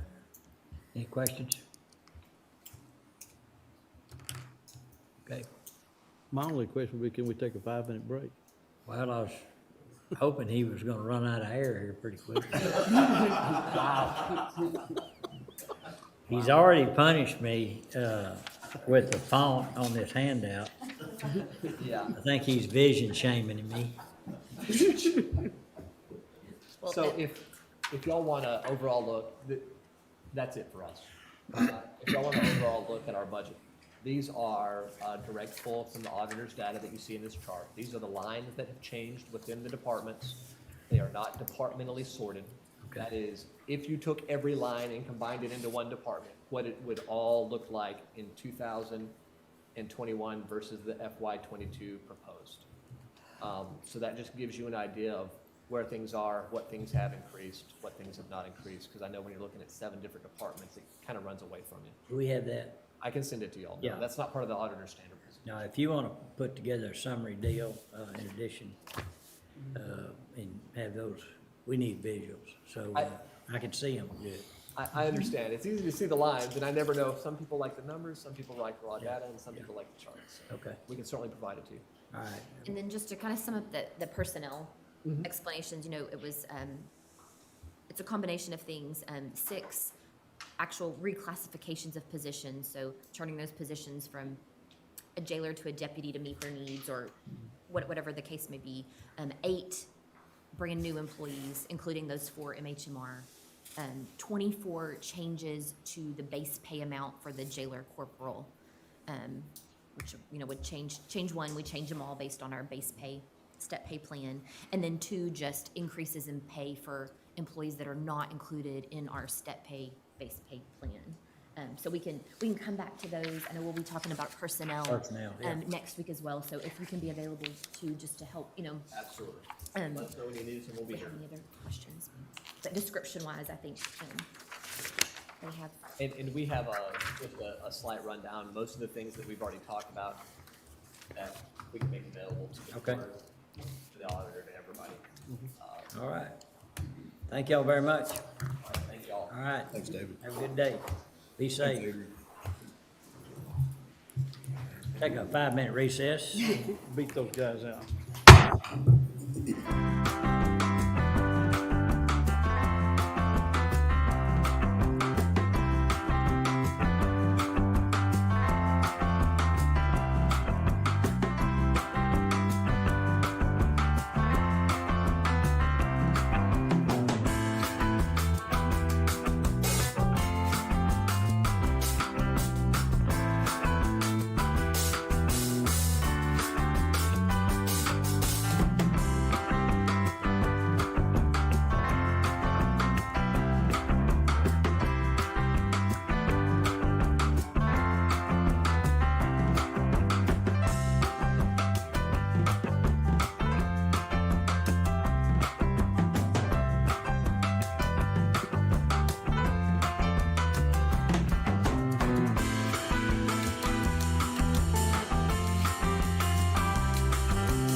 Leaving school departments consecutive. Oh, we're back. All right, calling court back into session. So Francis? Yes, sir. Just to finish out the morning, we have Randy Riggs, our tax assessor collector, and Kathy Holloman as well, to speak on the operating increases for the 4 departments under the tax office. Okay, have y'all met Kathy? Has everybody met Kathy? Everybody hasn't. If I may introduce her. Okay. This is my new chief deputy. I'd like to say new. She has been with the county since August of 2020. The story was that back in February of 2020, my chief deputy announced her retirement. Then in April, my accounting manager retired. Then in September, my motor vehicle manager retired. And then in October, my property tax manager retired. So we have a completely new team that some of y'all have met, and I look forward to introducing the whole team to you, the rest of y'all. But Kathy comes to the county from Baylor Scott and White. We were able to get her away from them. She is a CPA. She has also worked for KPMG in the Houston office and in the Boston office. But what makes her so uniquely qualified to work with us is that she's a former county auditor. And she served on the Texas Association of County Auditors Board and had worked with the tax assessor collector in her former county. So I am just tickled that I have somebody that is a CPA that I can bounce things off of and can do work and promote our office the way it should be promoted. Welcome. Thank you. In ours, Francis, I know we're in charge. I didn't introduce myself. I'm Randy Riggs, the tax assessor collector of the citizens of McLennan County. I was wondering who you were. Just want to make sure everybody knows who I am. We are responsible for the budget for the motor vehicle department, the property tax department, the substations in McGregor, and the substation in West. So in those, we have small increases on each one. Haley's going to pull up those sheets on the screen. And if you're following along electronically or by paper, it is Department 0590. That is the first department in their department listing. It's titled here ad valorem. That's our property tax division. It had a 2.7% increase for the year. We have big increases in the furniture and equipment. That is security issues that I really don't want to go into detail in open session about, but it is increases in security that are needed. And then another issue is professional development. With the new management team, as well as we have 15 new employees within a year in the tax office. There is training that is involved and is needed. So that's where the major increases are. Then we have increases in supplies and an increase in repair and maintenance, and those are just normal vanilla increases, contract increases, and just price increases. Happy to answer any questions y'all have in regard to the property tax budget. Any questions?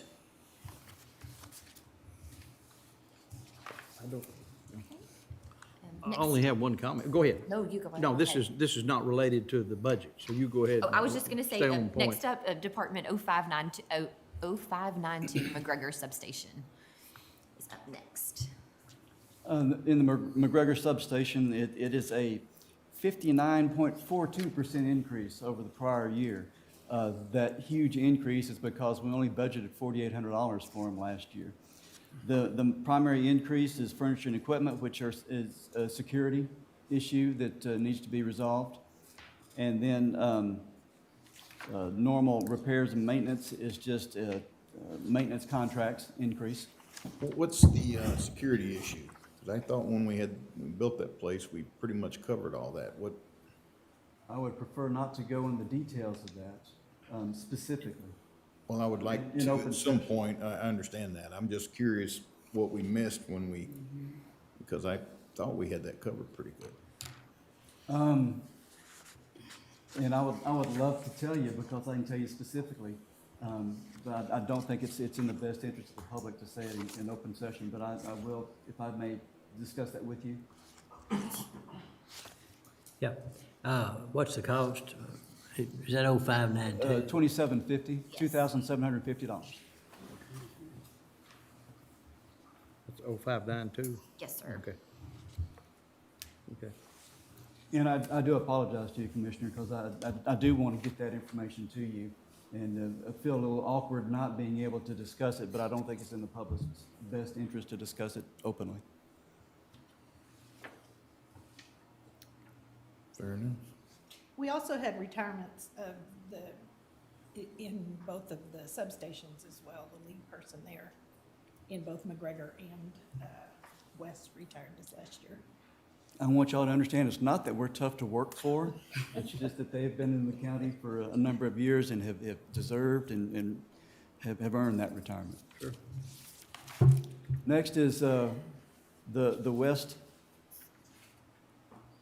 substation, and that is once again the security issue as well as the maintenance contracts.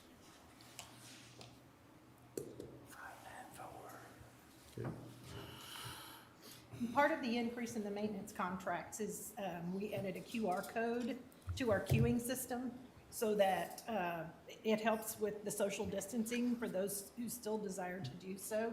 They can check in with the QR code, get in line, and wait in their car. They don't have to wait in the lobby. And Francis, Yes, sir.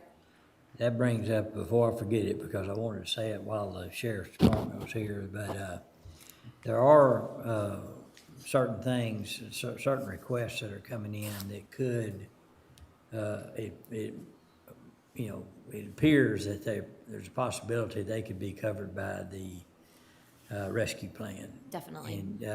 And that may be one of them as well. I think we make our decisions based on the request, and then we figure out where the money comes from Yes. between now and we approve the budget, if there could be anything done for this coming budget year. so there's an initial cost, which is not in this budget, and the increased maintenance is what is in this budget. And I am somewhat embarrassed that I didn't first start off this presentation by telling the court thank you, because it's great to see you all in person, but over the year of this craziness, y'all have been extraordinarily supportive and have given us a lot of leeway and support in regard to the social distancing, and I just want to say thank you. It's greatly appreciated. Well, y'all were in the brunt of it. Yeah.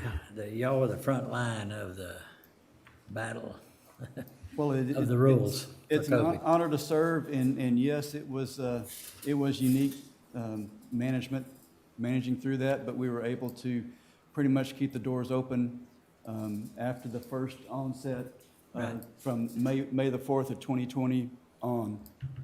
So we're somewhat proud of that. Yeah, You almost kind of missed the tents. yeah. No. One thing we couldn't miss was the revenue, so y'all needed to stay open, so. That's right. Yeah, we could never get them to deliver the petting zoo for the tents. So that's why we had to get rid of those.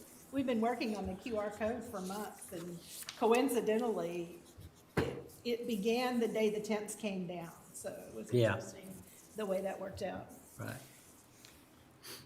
And the last one is 610, which is the motor vehicle department. Once again, we have a 2.62% increase of that. A lot of that increase is the professional development with the new staff. All right. The Department of Motor Vehicles has required our staff to also go through a lot of different classes, trying to increase the security in their program. So everything comes at a cost. Repair and maintenance is once again the maintenance contracts, and then the other services and charges is just various maintaining the services that we provide. Happy to answer any questions y'all may have. Any questions? All right. My comment, Yep.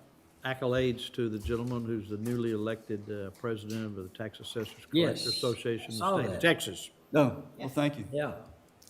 When your peers ask you to serve, it is always an honor. So.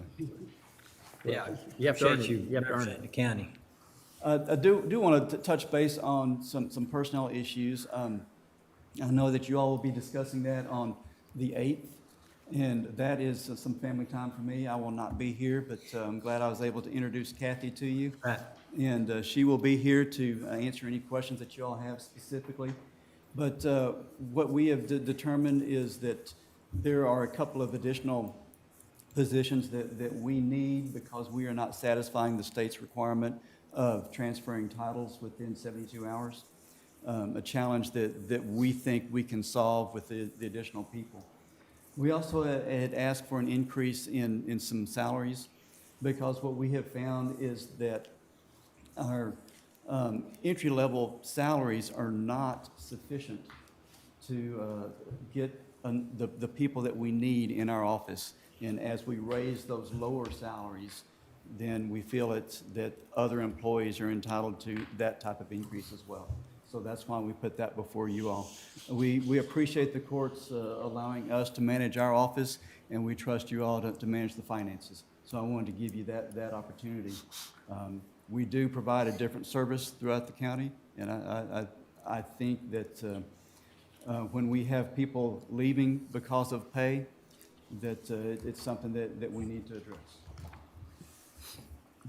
And when our latest two employees actually took pay cuts to come to work for there. Now, I would like to say it's because of the leadership in that office. That's why they wanted to work there.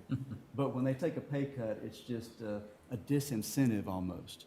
And they're looking forward to increasing their pay as soon as they can, and we hope we can get them to that point. How many openings do you have? I'm sorry? How many openings do you have? Openings right now? None. Now, that's been rare this year. Now, after the morning went,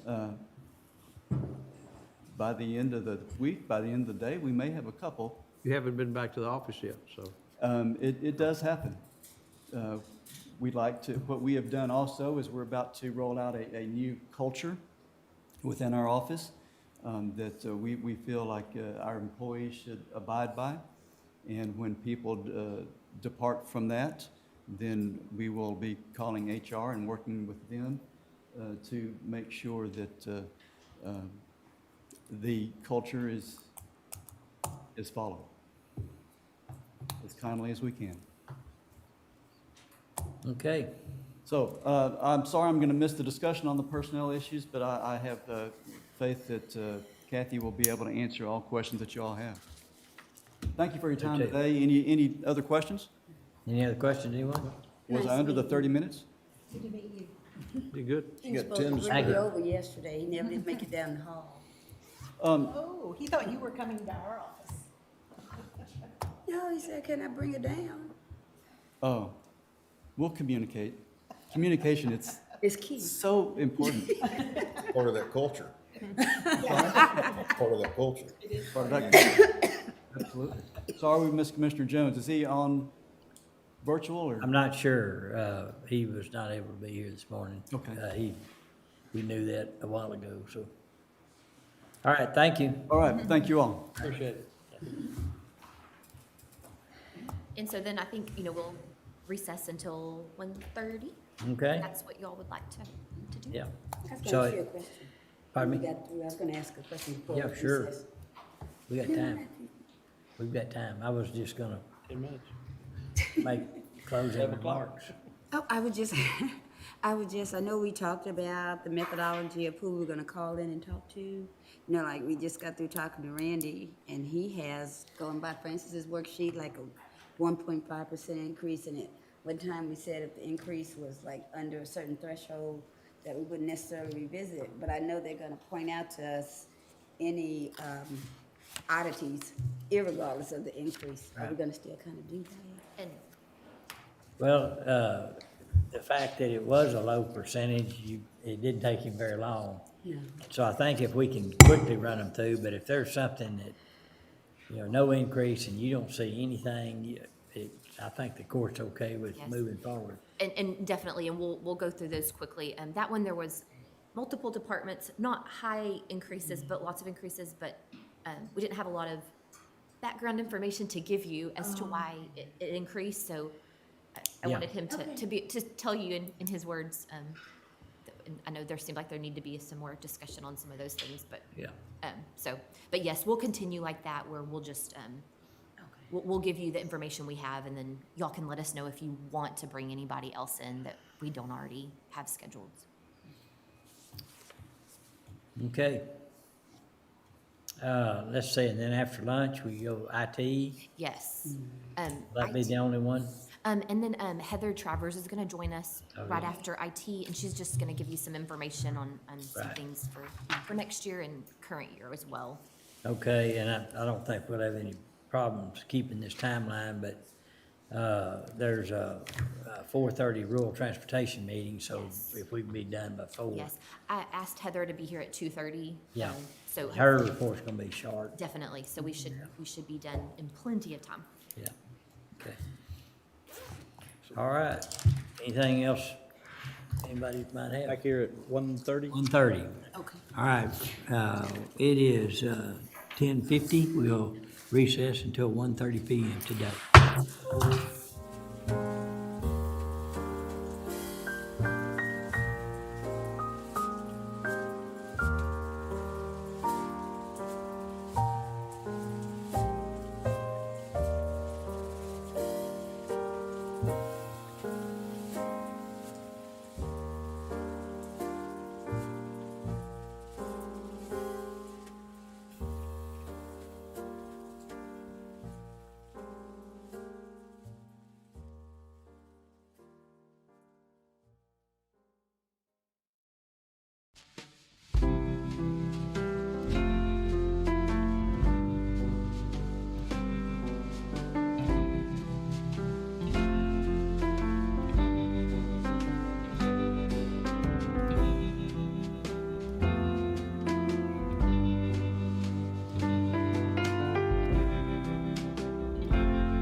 Going back, on budget item D1 regarding FY '22 budget. Francis? Yes, sir.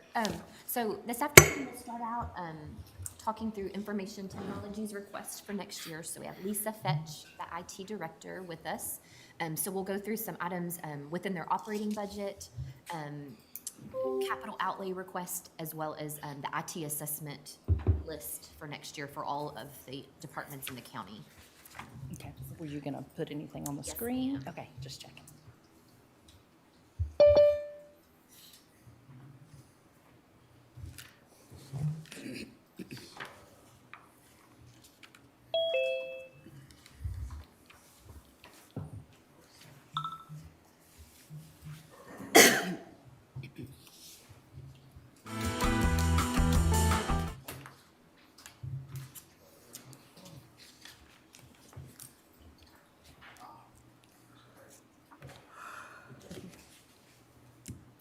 So on the screen is Department 0630. So this is the IT department, and the items that are highlighted are the items that we'll cover. So the ones that are marked yellow, if we want to go through those first. So that first line being furniture and equipment.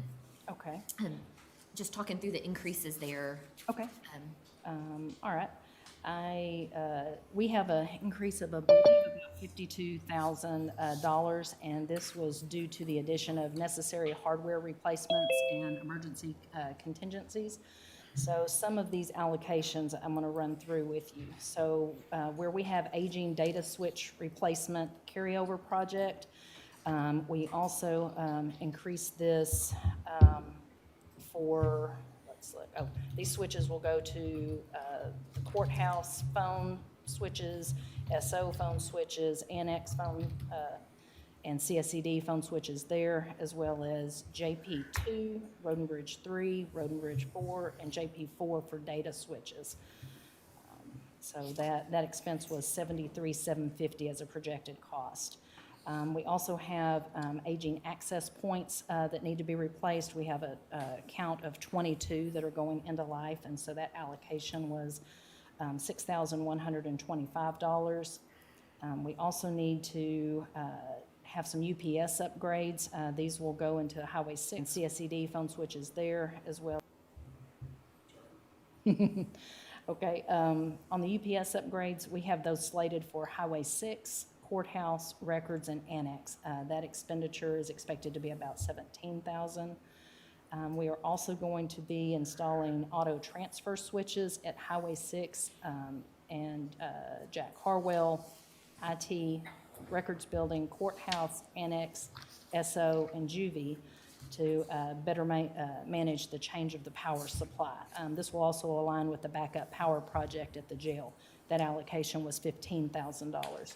And that's leaving $2,800 allocated to miscellaneous purchases and $4,000 for contingency, which is what I normally carry. So that is what brings us to that expense. And so from year to year, it's right under $72,000 increase compared to last year, with the detail being what she spoke of, a lot of it being those switches in the UPS upgrades. Yes, ma'am. Okay. And then if you want to. Any questions? Oh, yes. Yeah. Are there any questions about that equipment? Okay. No. And then the repair and maintenance line item, there's an increase there of about $25,000. Okay. For those allocations, we had about a $5,000 decrease seen in our server support renewals due to decommissioning of many physical servers, and a $10,000 decrease in firewall support by changing our support vendor. But we also had increases. We had an increase of $14,000 for support renewal on many of our switches as the original warranties have expired. Another support renewal that came up this year, this will be our first annual one, will be for the 2 Isilon units, and that came in at $26,100. So after everything flushed out, we ended up with an overall increase of about $25,300. Then, Any questions you want to have? We made decreases where we could, and some of the other funds just wanted to point that out. Let's see, we had a combined decrease of $9,811 across software licensing and software support maintenance. This is where we keep many of our system and service renewals. We dropped a couple of services that are no longer needed. There were varying increases and decreases with things. And so this is, the balance you see there is where we were left. We also had a decrease in our Tyler Technology software. We were able to drop an allocation for the TCM cloud storage. We learned that we no longer have to plan for that. That is something they will roll into our annual renewals if we exceed the storage that we have, so we don't have to budget for that. And then there was a slight decrease in the modules that we carry for those renewals. And let's see, supplies we also reduced by about $9,200 as we were seeing that we had a surplus each year, so we were able to cut back there as well. So we tried to offset the increases as much as we could.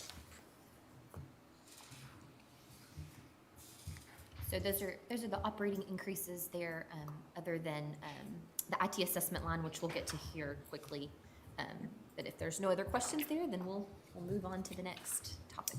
Okay, let me get that paperwork in front of me. So, under Lisa's direction is also the Records Management Department. In your packet, you'll find the detail there. In the general fund, just the personnel costs for records management are housed in general fund.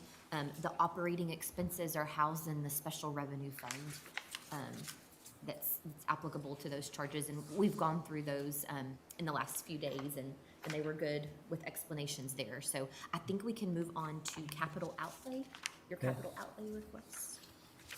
So third page of your packet, again there, like we looked at this morning, is the list of all the capital outlay requests, and the highlighted yellow are the ones that their department has requested.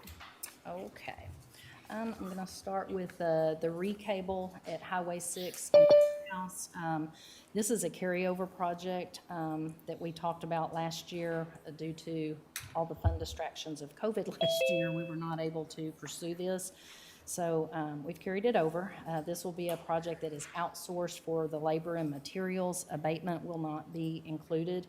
What we're going to accomplish is removing some of the legacy equipment that includes smaller switches that are kind of scattered about in various ceiling areas, and get those into the appropriate network closets. And so for that, there will need to be longer cable runs and such. So we will get that organized a little better and get that equipment where it's more convenient for our support and kind of out of the way of some of the offices when we have to come in and do that support there. And so we've got that kind of ballparked about $25,500. And if there aren't any questions on that, I can go to the next. Any questions anyone have? Okay. I'd actually like to go to the on-prem 40 analyzer expansion. So that is slated for $10,107. What this is for, the original implementation of our firewall and this associated system, this was a cloud-based system that was recommended to us by the vendor. We've since learned that the cloud-based version doesn't really accommodate a large enough retention of the system logs that we rely on. So what would be better in our environment is to move this to an on-prem solution where we can allocate the storage that better meets our needs. Right now, with what we have, we're only getting about 2 weeks worth of system logs, and that is not enough. And unfortunately, in the cloud solution, they don't currently offer various allocations. So we would like to bring that inside and manage that a little better. If there aren't any questions on that one. The other item, well, let me touch on Isilon nodes real quick. I've been carrying this each year, so I think everybody may be familiar with this except Commissioner Smith. For our Isilon systems, which was where we keep many of our file server type documents and records and things. If we needed to expand that storage, you'd have to buy these Isilon nodes. And currently to make that, trying to find my words here, where you've got the same storage allocation on both units, that runs around $100,000 to get that expansion on both machines. And that affords us, I believe, 120 terabytes. Is that right, David? Okay, yeah. And so that would grow our storage quite a bit. So far, we have not needed to do that, so we just kind of carry that here in the event that occurs in the middle of a budget year. The last thing I have on there is the DR infrastructure project. So as part of our continued efforts to improve the efficiency on our network systems and disaster recovery planning, we are requesting funding to invest in a more robust and efficient virtual network. The design of our current virtual network has served us well in the beginning, but we have grown very quickly in the past few years, and we're now hosting approximately 35 virtual servers. Performance of the current system is not ideal and can be greatly improved by moving this to current industry standards and model infrastructure. The existing servers from the current virtual clusters can be repurposed to introduce a redundancy in the phone network and other IT needs, avoiding additional spending in those areas. So I wanted to touch on the different options that our team has investigated. I'll kind of go over these just to kind of give you an idea of what we were looking at, but I will provide you these notes afterwards so that you can take time to digest what you've heard and the details that were involved with that, and then I'll be available for any questions you might have. So looking at the existing system that we have, it's made up of 3 paired clusters. So a cluster is 2 servers that the different systems are populated across. And the idea is when we are maintaining them, whether it's scheduled maintenance or if we have something unexpected, we can fail the systems over to its companion machine while we work on it, and we shouldn't experience any downtime. However, we are experiencing issues with the management tool that we currently have. It hasn't really delivered the expected failover functionality we were looking for, which of course negatively impacts our staff resources for support and can result in unexpected downtime. As a matter of fact, this past Tuesday when we did our monthly support, we ran into an issue again, and this is becoming more common and problematic. Let's see, these are repeat notes, I apologize. I don't want to miss any of my points, so I'm reading. So if we were to look at staying with this, of course, that would, doesn't get us the improvement that we need. We could try to redesign this into 2 clusters with 3 machines. We've looked at that possibility, and then the expenses that would be involved in maintaining, those servers, and that expense, if we were to go that route, would cost us about $59,862 and still not really solve the problems that we're having.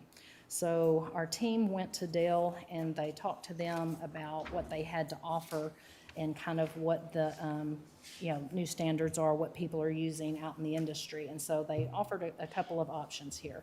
So one of them is for a Unity system, which is essentially a really large storage unit, much like we have with the Isilon.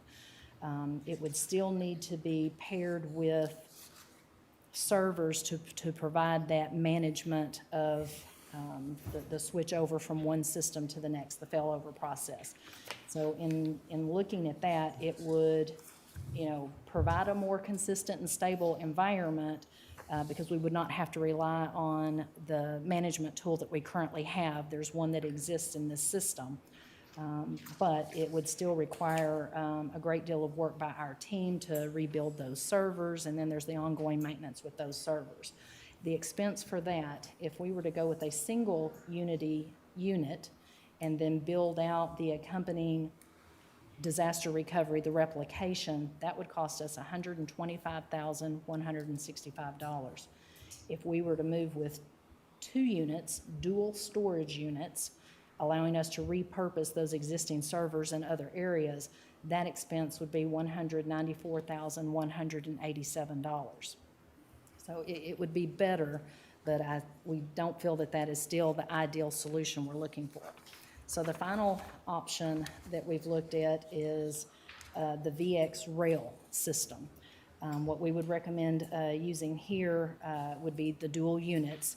This is a system that has been designed explicitly for this, so it accommodates your storage and all the management system tools that you need. So it is an all-in-one solution. So this, of course, is very appealing to us. It would help us to be, to more effectively manage our virtual environments, get that failover solution and experience we're looking for. And this is the industry standard as, what is considered the best practices for this type of infrastructure. The system on this one for the 2 units would be $205,041 at our last quote. So this is about less than $11,000 difference from the prior solution I discussed, and it gets everything, all in one place. Both of those solutions include 3-year warranties for the hardware and software. Dell now offers a guaranteed renewal rate, so they will tell us now that the renewal will not exceed a given value and could potentially be less. And what that looks like right now, on the Unity solution, which was the storage solution, the guaranteed renewal after 3 years would be $20,555. For the VX Rail, that renewal would be $23,941 annually. And the life expectancy on both machines is about 7 years. So those are the options that we are looking for, and our recommendation would be to go with the VX Rail. This is backup? So this would be management of our entire virtual network. So all of the virtual server machines that we have about 35 systems currently that we're supporting. The other benefit, this is something that we've introduced just in the last 5.5 years that I've been director. And it has been very useful in the fact, we have departments that are reaching out, they're moving towards new technologies, and oftentimes they call us and they've made arrangements with a vendor and there's a server associated with it. We need to, spin up a server, and we've been fortunate to have this solution on hand so that we've been able to accommodate those rather than buy a new physical server every time something comes up. So this is kind of the direction, industry is going in most instances. There are occasions where we still rely on physical servers, independently, but many times we do use the virtual servers. Okay. So those are the projects we have slated for next year that we think would greatly benefit the county and certainly our staff resources and, providing services throughout.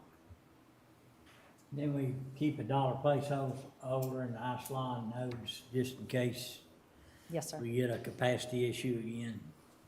Yes, sir. And we could always add items throughout the year, but that's been there, a few years, just to know that, let y'all know that there may be a need at some point. Right. I think this will be our 3rd year to carry that. Okay. And Judge, just so you know, in regards to that, I think we're right around maybe about 45% on our storage currently. So we're, we do still have a ways to go, but depending upon the direction some departments go at particular times, you never know exactly what they want to add. So, Okay. so for the time being, we're good. Yes, and the DA's office has been very good about reaching out when they want to move something from evidence.com to bring that down to our site. They communicate in advance, and, we talk about that, what that storage allocation looks like. So that work really well with them. And just like hard file storage, you have a retention plan, a way to clean up? manage it? Yes, so that is something to clean up our storage. We do have plans on visiting with our departments. David has actually already started in many ways with some of the departments as we've been migrating stuff off the old file server into the iSalon environment. That's a good time to do it. Yes, he restructures their directories with them, which gives them the opportunity to kind of examine everything they've been storing there. They look for redundancy to remove. So we'll continue to have those conversations with the departments and encourage them to keep that trimmed up. Okay, thank you. So all of our data is stored on site from all the departments. So All store their data. we do have a copy of everything on site. We do also have some of our backup servers that are off-site. Okay. We are looking to get into the Cobb's building so that we can contain all of those backup systems in one location. And then, of course, we're moving to cloud backup as well. Okay. We're in the middle of that transition. We had some issues with the equipment they sent us for that initial data load, so we're working through that now. So we're a little bit behind on that, but hopefully we'll get that resolved soon and start having that backup in the cloud, so. Good. Thank you. You're And welcome. Lisa, the one that you're recommending for the infrastructure project, the VX system. Yes. So you said $205,041 would kind of be an all-in first-year cost? Yes, what we And have, then $205 and $40 or $41, and then that annual cost of the nearly 24,000, that won't kick in until, year 4. So we Year get 4 3 after the years, warranty yes, is so out. this cost will get us through 3 complete years, and then the renewal after that is guaranteed not to exceed that value, got it, $23,941. perfect.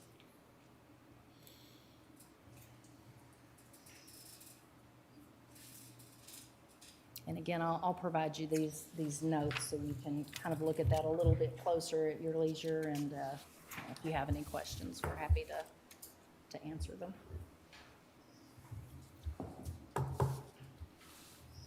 Any questions anyone have? Okay. IT assessments? Yes, and then, each year, their department assesses the technology needs of all departments. And so those requests are all lumped together and stored in one line item in our budget. So it allows us to track and see what that total cost of those things are from year to year. So we have a list, and it's in your packet, and it's also on the drive if you need that as well. But however you want to go through. Okay. But it'll have their requested items, what they recommend, as well as what departments have requested on top of those things. That is correct. So- We can start with the overview since this is the screen you have there. Just to make note, the overall IT assessments this year, as you mentioned yesterday, the JP costs for their assessments will be included in our fund this year, which we haven't normally done. And so, not that it's all relative to the JPs, but our overall assessments has increased, just for clarification, from last year. It increased approximately $74,788. And of course, annually, this cost fluctuates depending on, when, what needs to be replaced. So about this year, I can say we saw decreases in PCs and Microsoft Office needs, but there were increases in printers and scanners. There was a significant increase in Adobe renewals this year due to the end of life of the 2017 versions that many of our offices are utilizing. This goes end of life summer 2022. So we will be getting those ordered and in place so that we can have that taken care of before that date. I would also like to suggest this too, in an effort to bring our budget down. We do have a surplus from this past year's IT assessments that is sitting around, I think, around $37,000. And I'd like to recommend using at least about $35,000 of that towards those Adobe purchases so that we can bring this annual cost down. It's software, we don't have to worry about any warranty sitting there, and we can start deploying that as time permits. And Lisa, on that note, if you want to go through the request, including the Adobe for next year, and then we can work with y'all up through the end of this year to see, what could be bought this year, and then we'll just adjust Absolutely. this list accordingly as those, And we'd want to encourage that, wouldn't we? Yes. definitely, I think. The other encouragement is having any offices that find surplus in their offices, if they want to purchase in advance, which happens every year. We've already had some offices start doing that. Our office has also done that. I left my information here in the event my equipment doesn't come in. And if it comes in, I'll contact the auditors and they'll pull it out. So I just kind of want to have that cushion. The other offices that pre-ordered, all of their items are in, so they have been removed. Okay. This is what remains. Okay, so if you want to switch to the other page that actually shows the difference in what's department requested versus the IT assessed. Okay. Is your interest, generally in the past, what I've seen is the interest has really been kind of what the department requests is over the IT assessed. But if you want to walk through the assessments, we can do that as well. How would you like me to proceed?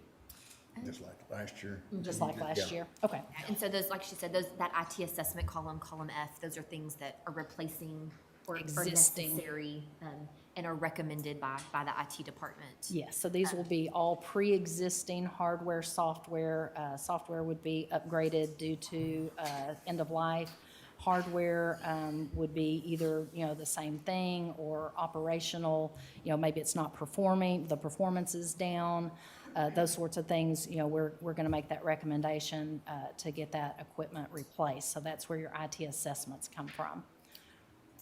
So if we want to start on the department requested side. Would you characterize the difference between the IT assessment and the department request as needs and wants? Yes, sir. Okay. And I will say this, though, it's not that we disagree with the department's needs because it falls under department requested. I have to explain this to the department sometimes. It's not that we're objecting to it. What has been established many years ago is to make it somehow notable to the court that you're increasing your technology inventory. So by putting it on the department requested when it is a brand new, you're bringing new equipment into inventory, that's more noticeable for you guys. But assessments, what y'all feel like they need to operate. Yes, on existing equipment. So Okay. if it's existing and we feel it needs to be replaced or upgraded, it falls there. Under Can't assessment. be supported, be a piece of equipment that can't support it anymore, or software, I guess. That's right. We may have some printers that are having issues, and to repair them may cost almost as much as a brand-new device, so we opt for the new device. So, okay, so if we start in column E then, and looking to the first department requested item there under HR, I actually meant to get with my team on this. I'm not sure.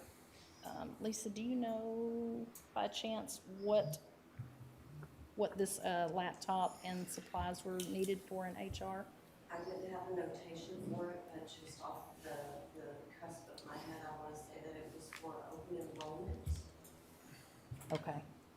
I apologize. I meant to catch up with my team and get that note on there. So this may be for their open enrollment needs. So it looks like they've got a Mobile Precision 3551. That currently, the quote for that is $1,757. And then there were some corresponding accessories to go with that for a total of $2,450. They also have something, it's on the IT assessment side, just want to make note of this. We are replacing their digital display system because the one that they have is no longer, supported in the capacity we need it to be. So we have requested that they change that to another product. Therefore, it fell on the IT assessment side. We will cover that in this fund if the court is agreeable. We have had the agreement reviewed by legal for this system, and so we could pay for the initial year here, but we would ask that the department pay the recurring annual licensing that will cost approximately $2,074. Do you have any questions about that one? Okay. In maintenance of buildings, there's a request there for additional equipment to support their Metasys unit at the jail. So that's their HVAC system, I believe. And that total comes to $1,601. For maintenance of equipment, they are asking for, I think these are additional PCs for 2 staff members and their sign shop for $1,986. And if we scroll down, records management will be the next area.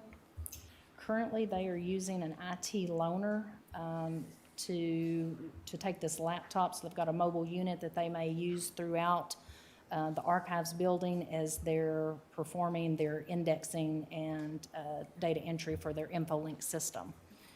So this is the barcoding system they're using for the archives. So they need a Which department are you talking about, Lisa? I'm records sorry. management 0640. Okay.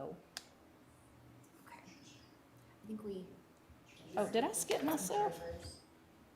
Did I jump ahead? Maybe I got my sheets out of order. I apologize. Oh, you know what? I skipped page 2 and went to page 3. They stuck together. I apologize. Okay, let's back up. County Treasurer, 580 is where we should have been. Okay. The notes I show here is they are needing workstation and accessories for 2 new hires. So there's your computer needs, monitors, all that. There's software needs, Adobe, Office, UPSs, a switch. So that comes to $6,078. and all of that was for new positions, correct? 2 new positions Okay, is what so they we'll communicated. make that contingent, of course, on what action you take later on personnel. Yes. Okay. For the tax office, I've got a couple. So tax office ad valorem, they have requested 3 Adobe full licenses. They have some individuals that need the ability to modify PDFs. And while I'm here, I'll just make a point too. The upgrade expense is much less than buying a full license. So that's why you'll notice that there's differing prices there. So anything that is a new addition for Adobe will come in, I believe, at $350, and the renewals, I think, were about $154. Or not renewals, upgrades. Thank you. Okay, so that's tax ad valorem. If we scroll down to the auto side, they have requested 18 laser jets. Is that right? Okay, I think my line item didn't line up quite right. Okay, and they're saying this is because property and auto are merging and each desk needs its own printer. So that expense is $4,195. On the IT side, we have some requests there to get 2 additional mobile units for field techs. We currently have 4 devices that are about 3 years old that we're using among the 6 or 7 individuals. Usually we keep somebody back in the office managing the help desk. So for the other 6 that may be in the field, we're wanting 2 more units for that, and a video monitor for Zoom. And we are able to purchase that out of this year's budget. So as long as we are able to get those in before year end, we will be able to take these off. Okay, and then that brings us back to records management, which I already spoke on, for the laptop to manage their InfoLinks as they work throughout the building. And then if we move ahead, 4D court, we have a request here. They would like a Polycom room to project in the courtroom. So they've asked for a computer to manage that, and also ClickShare. And then it looks like they've got, and then along with that, they've got web cameras, conference camera, a TV, wireless keyboard, And it looks like they also have on-plug request here as well. Actually, I'm thinking, I'm not sure they're actually keeping on-plug, actually. I think initially they discussed it, but that may go to the wayside, so I can't recall off the top of my head. So currently, that request is sitting at 6,117. 3 50-inch TVs, is that what it says? Yes, sir. That is their request. Let's see, who did that? Lisa, you did that assessment, is that? Yes, so, one of them is for. Sorry, can you hear me, Lisa? That way you're picked up on the microphone. What they're wanting to do is their courtrooms have to go hybrid. So they're wanting to set it up and mimic the majority of the other courtrooms around the county that we have. So they need a TV for their digital display board out for the public facing announcements. They need one inside the Polycom room for their viewing, and then one inside the courtroom so you can kind of see what's going on here like this.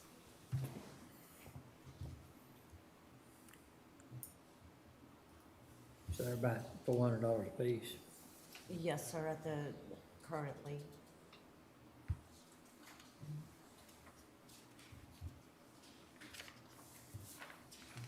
Okay. Thank you. All right. If you want to see here, it's okay, just in case.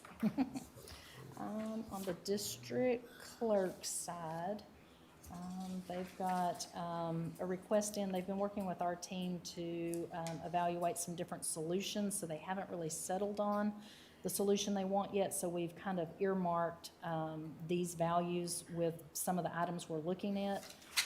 So they need a knowledge-based solution where they're managing their office documentation. This is an annual expense of $3,108. They're also looking for an EFAC solution, and currently at about a 1,500 page expectation, that's going to run them about 200 for the year. So again, I would expect them to pick up the recurring annual licensing and service fees as we proceed, because I don't think they have this in their own budget. For JP Collections, I'm missing a note here too. It looks like they have requested an Office Jet printer. Let me put my notes on. Okay. I apologize, I thought I had all my notes in front of me.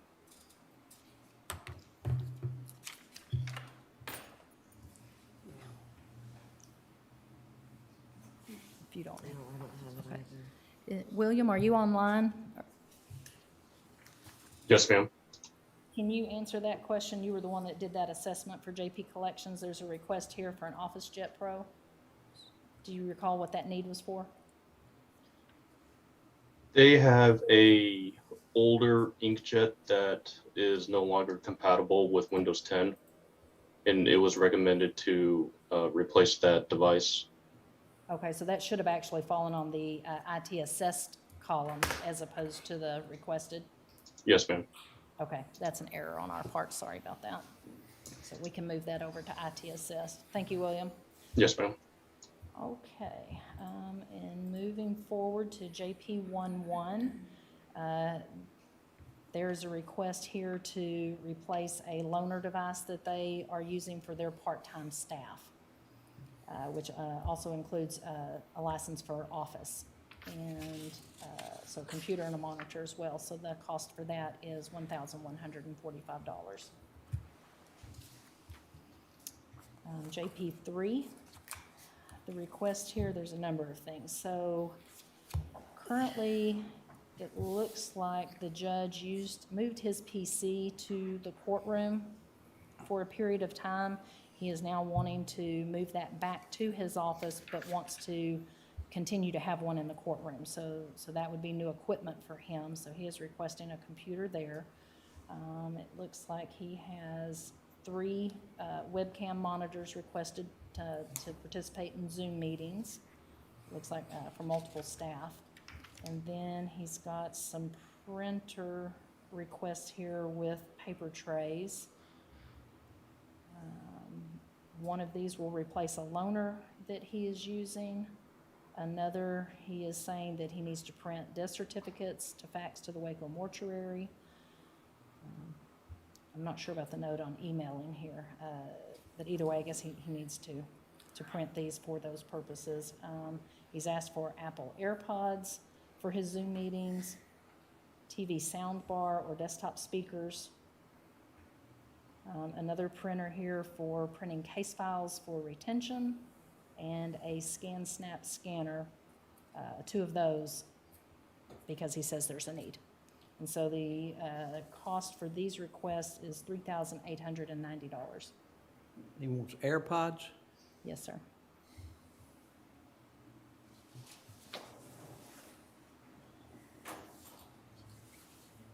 Can I get some too? I bought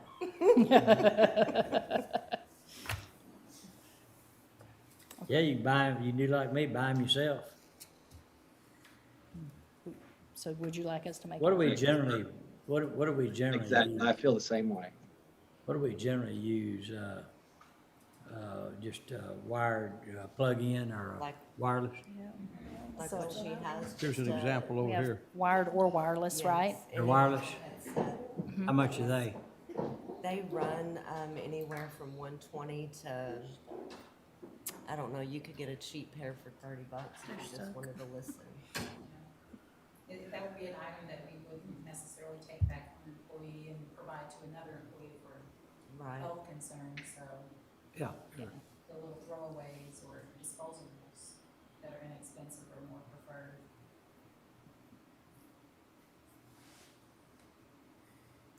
So should we make an adjustment on this, or? No, not now. Okay. I want to talk about the bigger picture here in a minute. Okay. Are there any other questions about his requests? Any I other think you can questions? strike the AirPods. For sure. I can concur with that. So put in something like what we do Okay, in so, other offices, whatever y'all recommend. okay, so replace that request. We can offer him the regular headphones. Yes, ma'am. Okay. How much should we allocate, did you say? For those apples, Mm-hmm. they were $222. Right, so if we remove that, what did you say the cost was for? Oh, we'd The probably wired say wireless. just under You $100. can get them for $30. So, okay, that's the wired ones. What were the wireless? The wireless are the more expensive ones, close Okay. to 100. Okay, so if you want to give him an allocation of 100 for wireless or 30 for wired. I think it depends on his phone, doesn't it? Because I bought a pair for my husband for Father's Day. The reason I had to get the Apple is because of the phone that he had. This Doesn't is that- for his computer. Oh, it's for his computer, oh, okay. Yeah. But you are absolutely right, some things would not be compatible if you had an iPhone. So are you okay with us giving a $100 allocation for the headsets or the $30? $25. Which one? $25 allocation. Okay, Who's that talking? Will. Oh, we are. okay. But So, you- if you want to make that adjustment? I would Okay. say whatever The we do. going rate is- Whatever IT recommends. Okay. All right. We'll take that up with him. Okay, I think some people do buy the wireless. We've provided both. yeah, That's what I thought. Okay. All right, moving on. The next one I show is for the sheriff's department. They are requesting a laptop bundle for their evidence lab.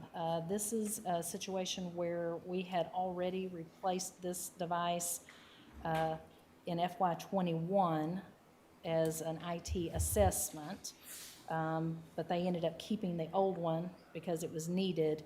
So because it would technically be increasing their inventory, we put that on the department requested side. So this will be additional laptop they need. Is that with a additional personnel request? No, sir. Not that I'm aware of, no. I think that may have been one of the ones that they elected because of the COVID response that happened. They ended up having more staff members working remotely, so they found any available mobile units that they could have on site and use those for their mobile staff members. Okay. With the county jail, there's a request there for a webcam monitor, 3 of them actually. Their command staff need these webcams for meetings and training. In the Jack Harwell Department, we've got 2 PCs here for 2 new desktop work areas. I don't believe these are new positions. They have just been in the process of moving their staff, they're remodeling, rearranging offices, and such. And so this is 2 new work areas that fall, one in the laundry area and one in the maintenance area. In the jail medical group, there is a request here for another laptop bundle. They are currently using an IT loaner, and it was replaced for the visiting dentist, or we need to replace it for the visiting dentist.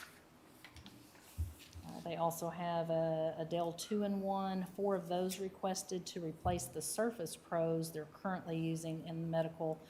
The original units they had were purchased in 2018. So is there a reason we put that on department requested instead of IT recommended? Are they keeping these in addition to the others? Because it was in 18, not in 22. Okay, so we feel like the units they have are still viable? Yeah, but we. Are they keeping them in use in addition? Probably so, but we're trying to get rid of the Surface Pros because of the battery explosions. Okay, so do we know, who did this assessment? Cisco. Cisco, are you on the line? Yes, ma'am, I'm right here. Okay. Can you tell us, in the jail medical regarding their Surface Pros, were they planning on keeping the Surface Pros and then additionally getting 4 more 2-in-1s, or were they looking to replace those Surface Pros with these devices? They were looking to replace them, just because I made the comment of basically that some of these devices' batteries are known to explode, so it's known as a hazard, so that's why they're going with the 2-in-1s for the medical Okay. stuff. Thank you, sir.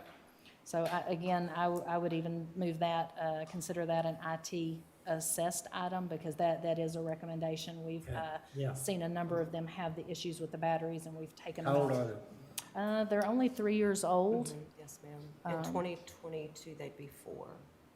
Mm-hmm.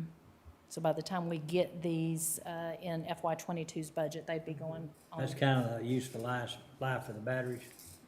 And it Yes. doesn't make sense to just get new batteries, or even can you? I'm not sure. You Not cannot. with those. You actually have to send that device off, hard drive, data, everything to Microsoft, and you're not even guaranteed that you'll get the same device back. Yeah. You may get a refurbished one. Yeah. So we've been really trying to do away with those Surface Pros and recommend the Dells and laptops due to the warranty and data. Yeah, like I said, we've taken a number of these out of service, especially in CSCD. They had a great volume of those devices, and there's been a lot of issues with those batteries, so it's probably just a matter of time. So if it's okay with everyone, we could actually move that over as an IT assessed item, because I think if that was the thought So behind is it. it a Dell tablet type, or small laptop, or what it? The 2-in-1s, it looks just like a Surface Pro or an iPad. It's Yeah. a touchscreen tablet, but you can add keyboard, mice, you can get Yeah, your all pen. the stuff, yeah. Yes, sir. Is that, in this price, does that include that? Yes, ma'am. Okay, very good. Okay, so that's what that request is. So if it's okay, I would even suggest moving that to the IT assessed side. Moving along, Constable 3 is asking for a webcam monitor for online training. And in Constable 4, looks like they need a scanner for one of their staff members. Explain the webcam for online training. That's where they have interaction back and forth between them and the training, or what's the purpose of the camera? I'm not sure why they might need the camera for the training. I'm not sure who they're interacting with. Let's see. William performed this evaluation. William, are you still on the line? Yes, ma'am. did they give you any indication of what type of training they were doing, that they would need that interaction with the camera? No, ma'am, that's what the constable told Amber and I that he needed the webcam monitor for was online training. He didn't specify which particular training. Okay, thank you. That's all right. Go All ahead. right. Let's see. Dance lessons. All right, in the Health Services Department, I think this will be our last one. They've got a few things here. So they are asking for a webcam monitor for one of the staff members for Zoom meetings. They are also asking for the on-plug solution for a display in their lobby. And the department, of course, would have to pay the recurring annual licensing, as we talked about before. They, with this project, they'll also need a 50-inch TV as the digital display. They've asked for various wireless, a mouse, a keyboard, headsets for some of their staff members there.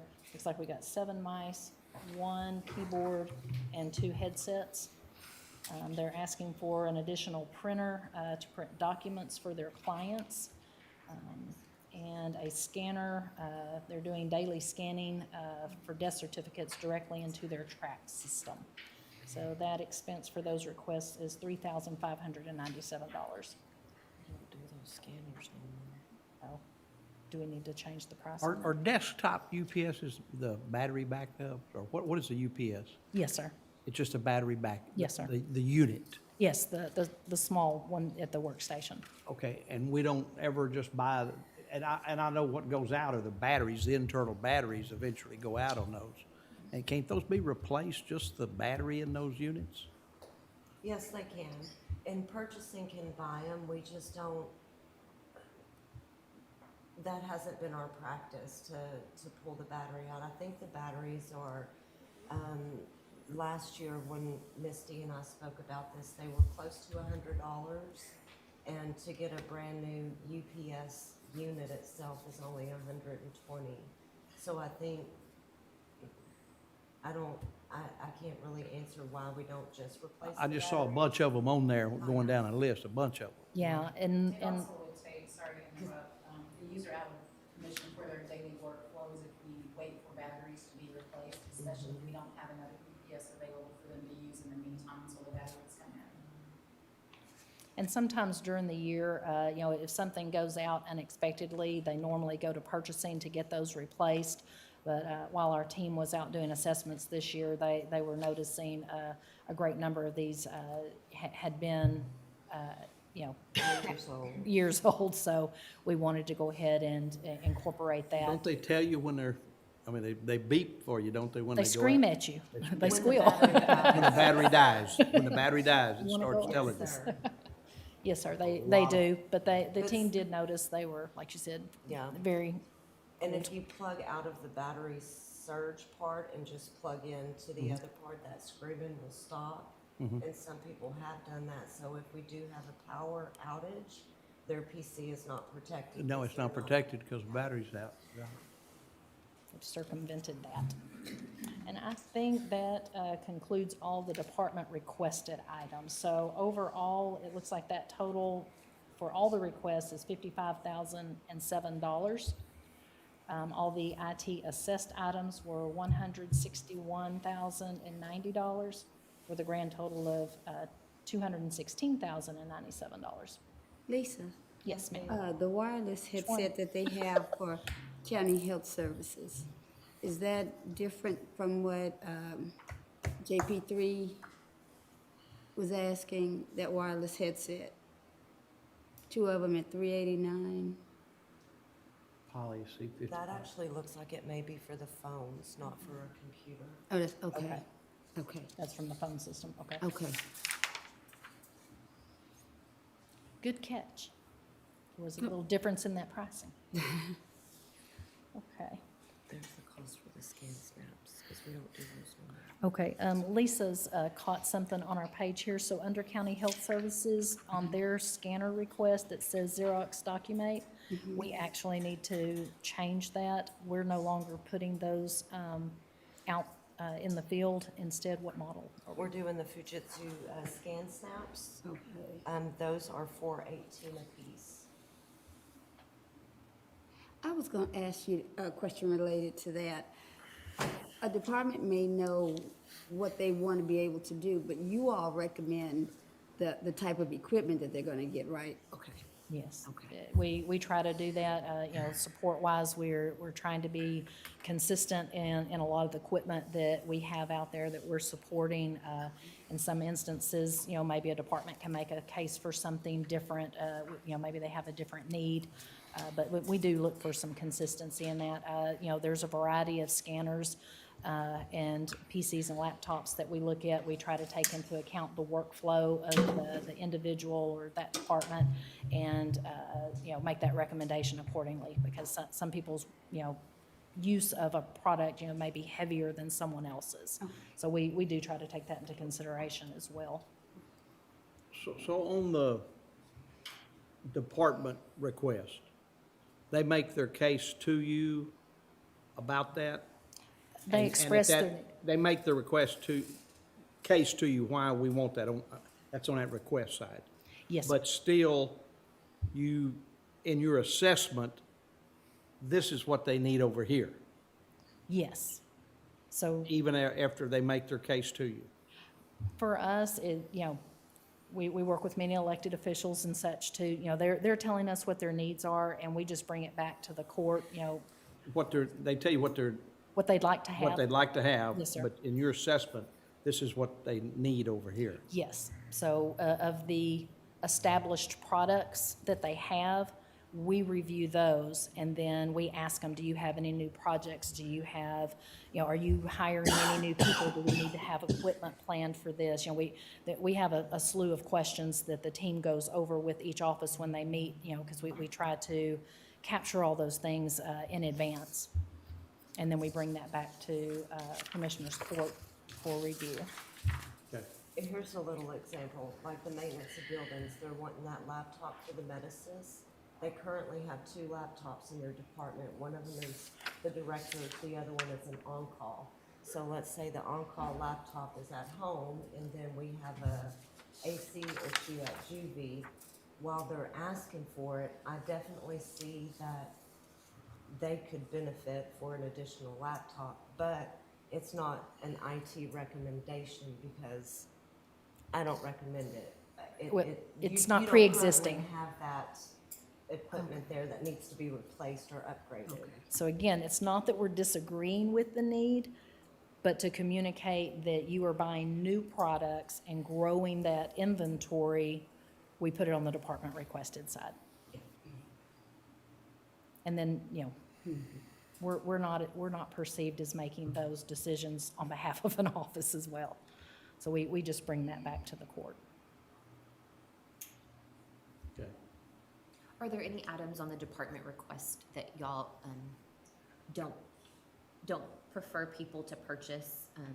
Like that, you know, we have issues with that item or something, or is there anything that you would? If they made a request, we would make the recommendation on the equipment that best fits that Okay, need. good. So we Okay, do that. Okay. Okay, and I didn't know if you wanted to adjust that scanner that Lisa pointed out to you. That'll increase that cost just a bit. We'll come in and Do it later? adjust Okay. that for, Okay. yes, yes. In other words, no Game Boys. No Game Boys. Just checking. Okay, and in addition, Yeah. and in addition to that, those costs that you see before you were quoted prices as of probably sometime in April or May. We are already seeing an increase in some of those costs. Lisa has an example here recently. Last month, a printer was like $233. I got the quote. This month, it's $259. So equipment that's what, already a 6% increase on devices, so. By the time we're budgeted in October, you know, these prices can be all over the place. So we always anticipate a padding for that, especially, you know, considering, where we are in technology. We're impacted by various things. So what we've recommended last year was a 25% padding on all hardware, and software's typically pretty stable. Sometimes there's some unexpected increases, so we kept that pretty minimal at 5%. So those costs are there for you that Haley has put on the board. I think I have that calculated as a padding of $41,494 is the increase you'll see between the 216,097 and 257,591. So we are requesting that additional padding there so we don't run short on funds next year.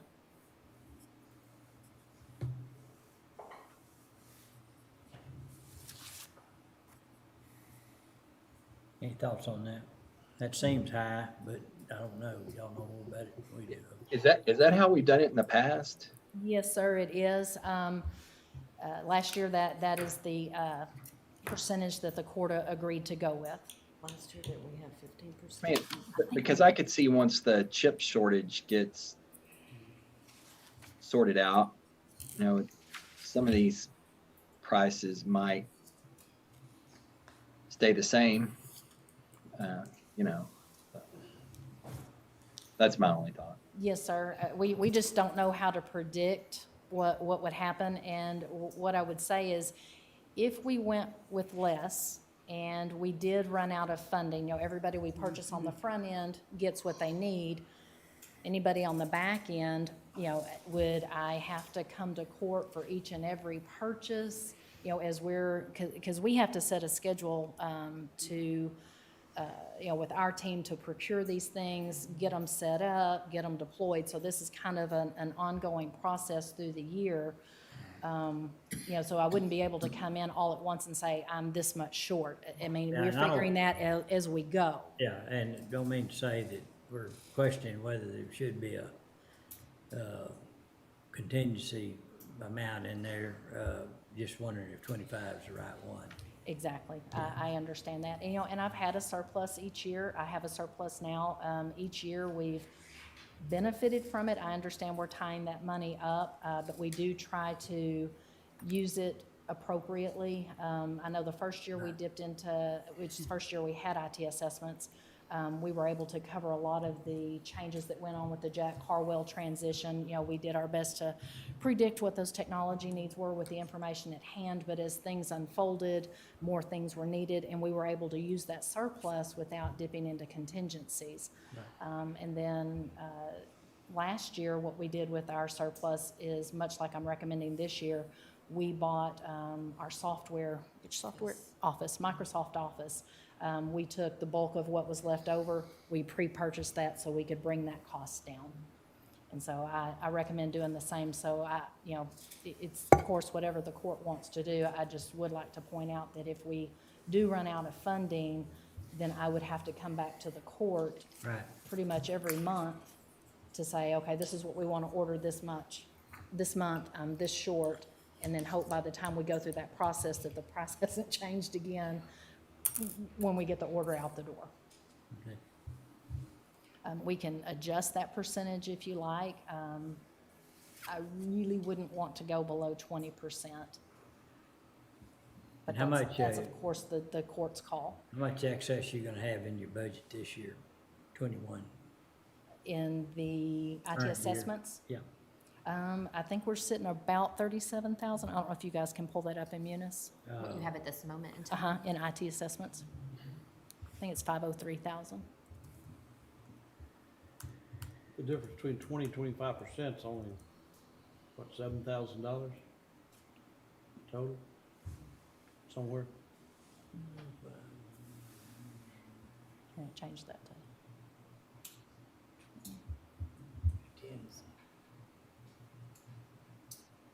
That's 25% there. Yes, ma'am. I showed 20% at 184, 134. Do you want to come speak to that? What have we done in the past? believe last year we did 25 and 5. Like this year. Well, like I'm suggesting we do this year. And while Haley's getting those numbers for you, Chiquinta has some additional information Okay. about, So recently, I don't know if you guys have heard in the media, Microsoft is implementing, has already released their newest operating system, Windows 11. And we are finally streamlined countywide across Windows 10. With what they're doing with the new operating system, we could potentially run into where there are a number of devices whose internal components do not support the new version of Windows 11. And with the way that they change pricing models all the time without that padding and contingency to lean on that's already pre-budgeted for, we could potentially run into some type of pricing roadblock. So we just like to kind of think ahead and get ahead of the game, because Microsoft, every day we're turning around, they're making all of these different changes. So it's always best to kind of be a couple of steps ahead of them. Planned obsolescence, probably. they just made that announcement, what, last week? Yeah. On the 24th. And so some of the devices that we have, we're replacing next year, but if we run into where they say they're going to give us a free upgrade, we know how they are. Sometimes that free may not be as free as they say that it will be. Yeah. And then, you know, you mentioned, Monopolies, that's Yeah. what happens. if you change that to 20%, it would be about right under $7,700 difference, moving from 25% to 20%. So if you went 20 and spent all your 30 for next year's expenses, you ought to be in good shape. Yes, Of course, you're gonna need some of that 30 before the year's out, so that may not be. well, we're through with our purchases this year, so, Okay. so we don't really Talk me out need of that. I kind of ballparked it at 35, Okay. just in case something came up. We've got $2,000 in there. So if we were to reduce the 216 by 35,000, what does that look like for us? You're at $37,930. Okay, so almost 38,000, so I could go more. We could go 36 or 37,000. We could spend every penny in there if you want us to.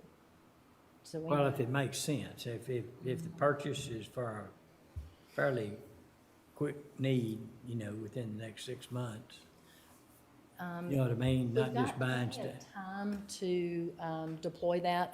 It doesn't go end of life until summer of 2022, but our thought process behind that was, you know, use as much of the money that we already have this year and make those purchases, which will bring that budget down for next year. And then once we purchase the licensing, we can deploy those upgrades as time permits, you know, and there's not, you know, if we were to buy hardware, you've got warranties ticking and that sort of thing. And then that puts, you know, a burden on our team when this is kind of a period of time we get kind of a deployment break from the hardware. We're only dealing with the ad hoc purchases right now, which has actually been a pretty good amount this year, a lot more than we normally see. And it could be if we go ahead and purchase all of the Adobes for next year out of IT assessments or surplus, that the amount that's already budgeted for next year, that could be our contingency that we lean upon. So if we did have to go that's true. with what the court is suggesting and maybe see what it looks like without adding the padding, the budgeted amount for the software is already sitting there, so we could That would reduce work. that increase request. The number is very close, looking at what you have left, and like you said, that. Okay, so if you reduce the 216,097 by 37,000, what does that bring us down to? So I think what Chiquinta's saying, we could leave it at 216, Offset it. offset it by the 37 we spend now, and then that 37 becomes our padding. Right. If we leave it at 216. So if we spend the 37 out of this year's budget, we really only expect to need 179,097 next year. But if you still budget us for the 216, Then it almost looks like we're double requesting for additional funding. yes, that's a good point. So that essentially the $37,000 surplus we have this year simply gets carried into next year if we're budgeted for the 216. And then we could take that padding off of the other side, Yes. You talking about the padding being, the 25 and 5, that 41,494. Yes, sir.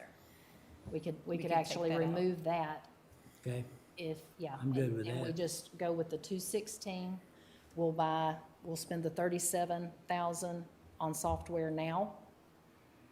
And then that software for next budget is already included in these numbers, and then that becomes our automated pattern for next year, Okay. reducing the 5 and 25%. You all right with that? Sound all right? So as long as, you know, Thank you're good with all these, the details of the request, whatever, when we make the few adjustments we talked about today, we will plug that number into the budget without any additional amount. Okay. Good. Very good. Thank you. Okay, I think that's all we have. All right. Have a good day. Thank you. Thank you, good suggestion. Yes, I was wondering where my water went.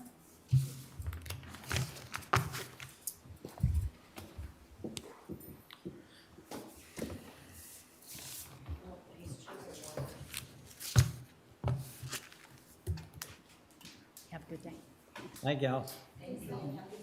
All right.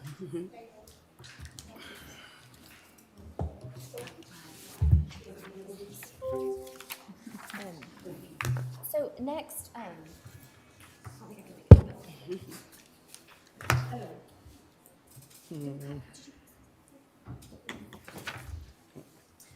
if I printed Heather, it. if Heather Travers is available. Right there. Perfect. Somewhere.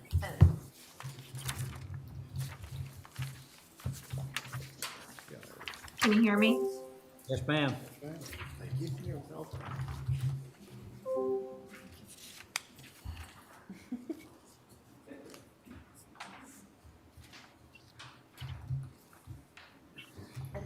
So our County Health Services Department is Department 4310. Let me get this over there.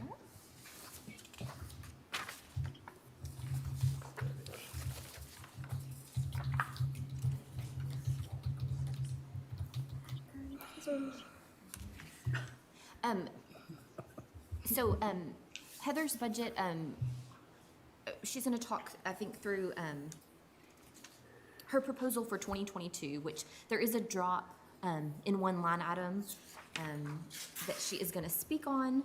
And then she has some points she wants to make about the current fiscal year, using some unspent funds this year.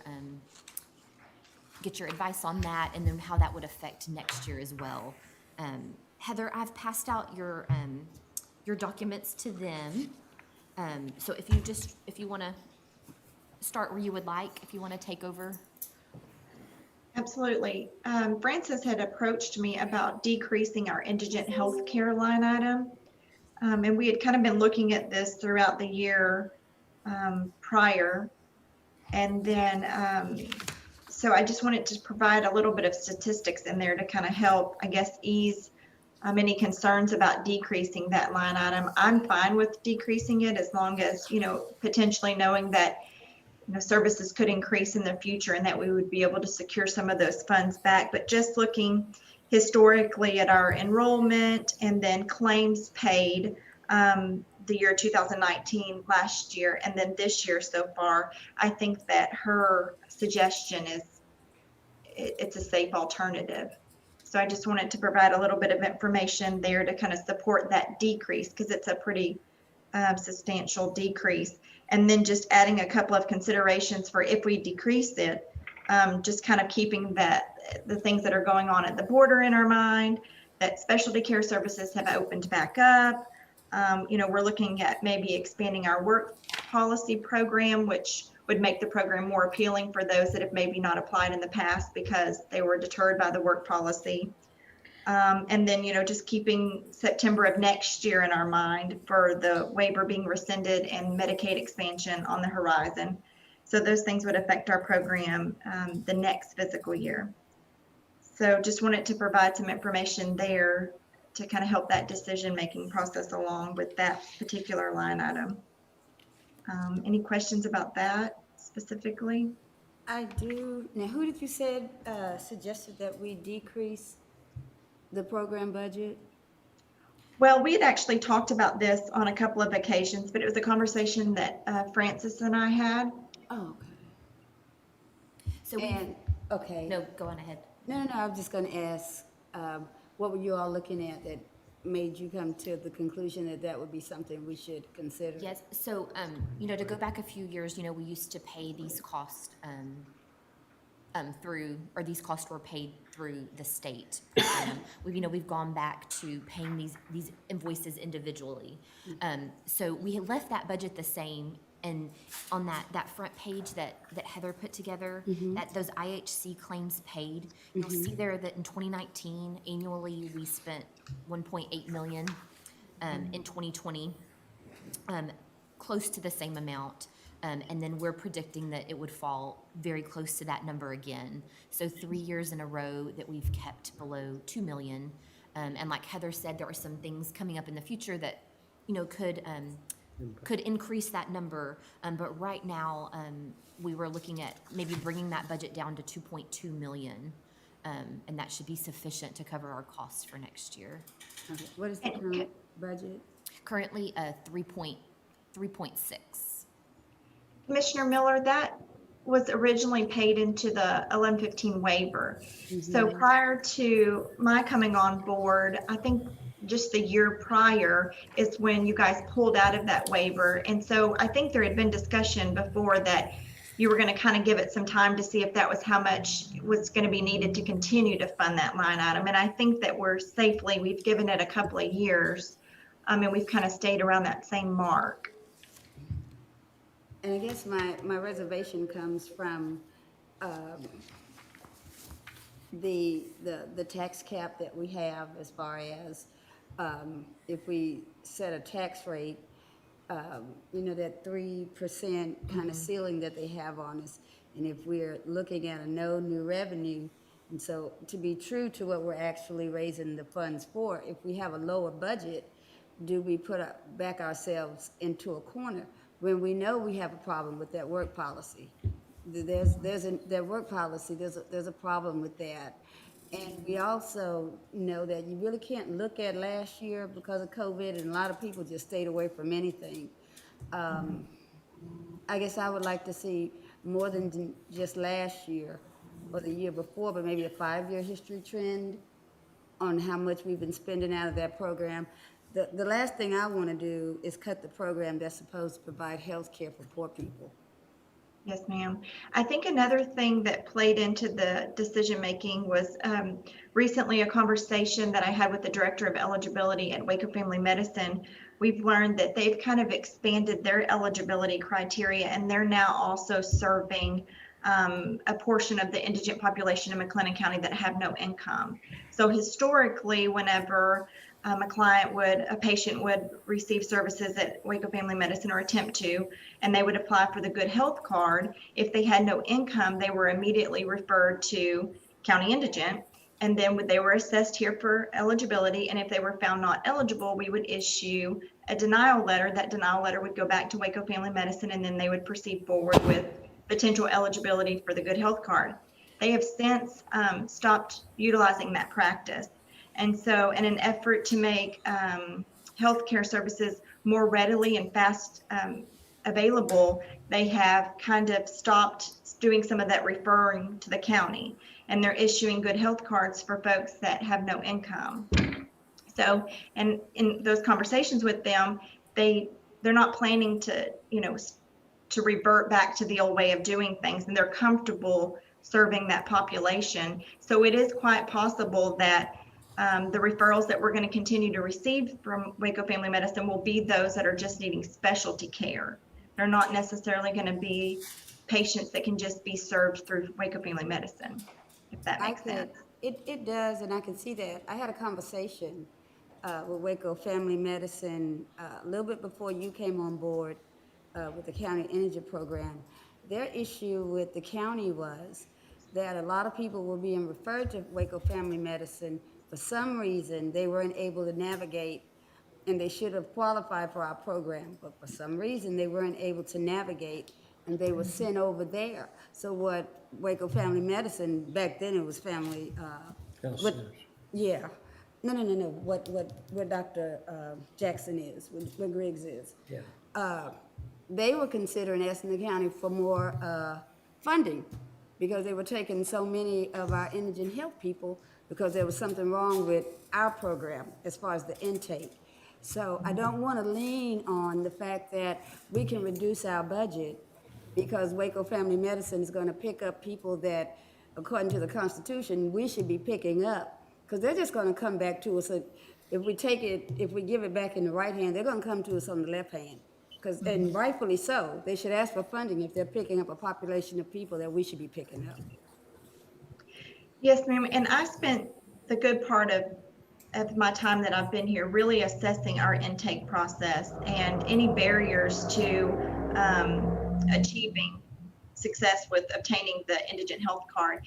And, you know, we've opened our access to services. We've expanded that. We've made that easier on clients. Now they can, you know, do it through mail, by phone. Even with looking at the processes that we have in place, you're going to have a population of people that are still going to prefer Waco Family Medicine over County Indigent because of the requirements that are different between the two programs. With our guidelines, we're required to have tangible copies of documents to determine eligibility, where at Waco Family Medicine, sometimes those are just taken on declaration. And so there is a difference in how eligibility is determined. And so it tends to be that it is a smoother process, an easier process for residents in the community to go the Waco Family Medicine route versus County Indigent. And that seems to be working for them from what they're telling me. They have no plans in the future of diverting those folks back through County Indigent. It appears No. they are now accessing federal money and money from other sources because of those, so they want them there. Yeah, and I take my hat off to Waco Family Medicine. I know that everything they're doing is perfect because they do have those federal guidelines they have to adhere to. So they're not doing anything that they shouldn't do because they're adhering to all of their federal guidelines as far as their intake process. And I can commend you for coming in, but you've been here, what, about a year and a half, Heather? Yes, How long have yes, you been ma'am. here? March was And a I know, year. and COVID kind of hit the program while you were running it. Me, I'm not comfortable reducing that budget. I haven't really seen, because of the fact that the county and the cities had to shut down, haven't really seen the fruits of the processes that you put in place and perhaps how people can more access our program. I would need more years of activity to look at it. And like I said, I would like to see your program run with a normal situation here in the county. Because I really, you can't really look at last year. Because last year, for the most part, we were shut down. And right now, I'm not ready to cut that budget.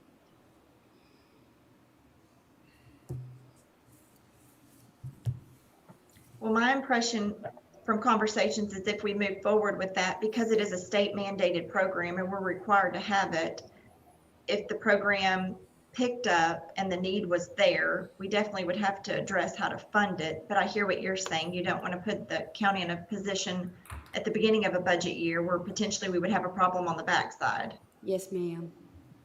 I had the very same concerns to some degree, and that's why I went back and compared data pre-COVID.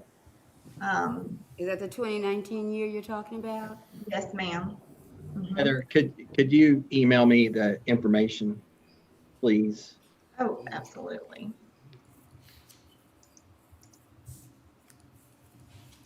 I want to say it was on the budget drive.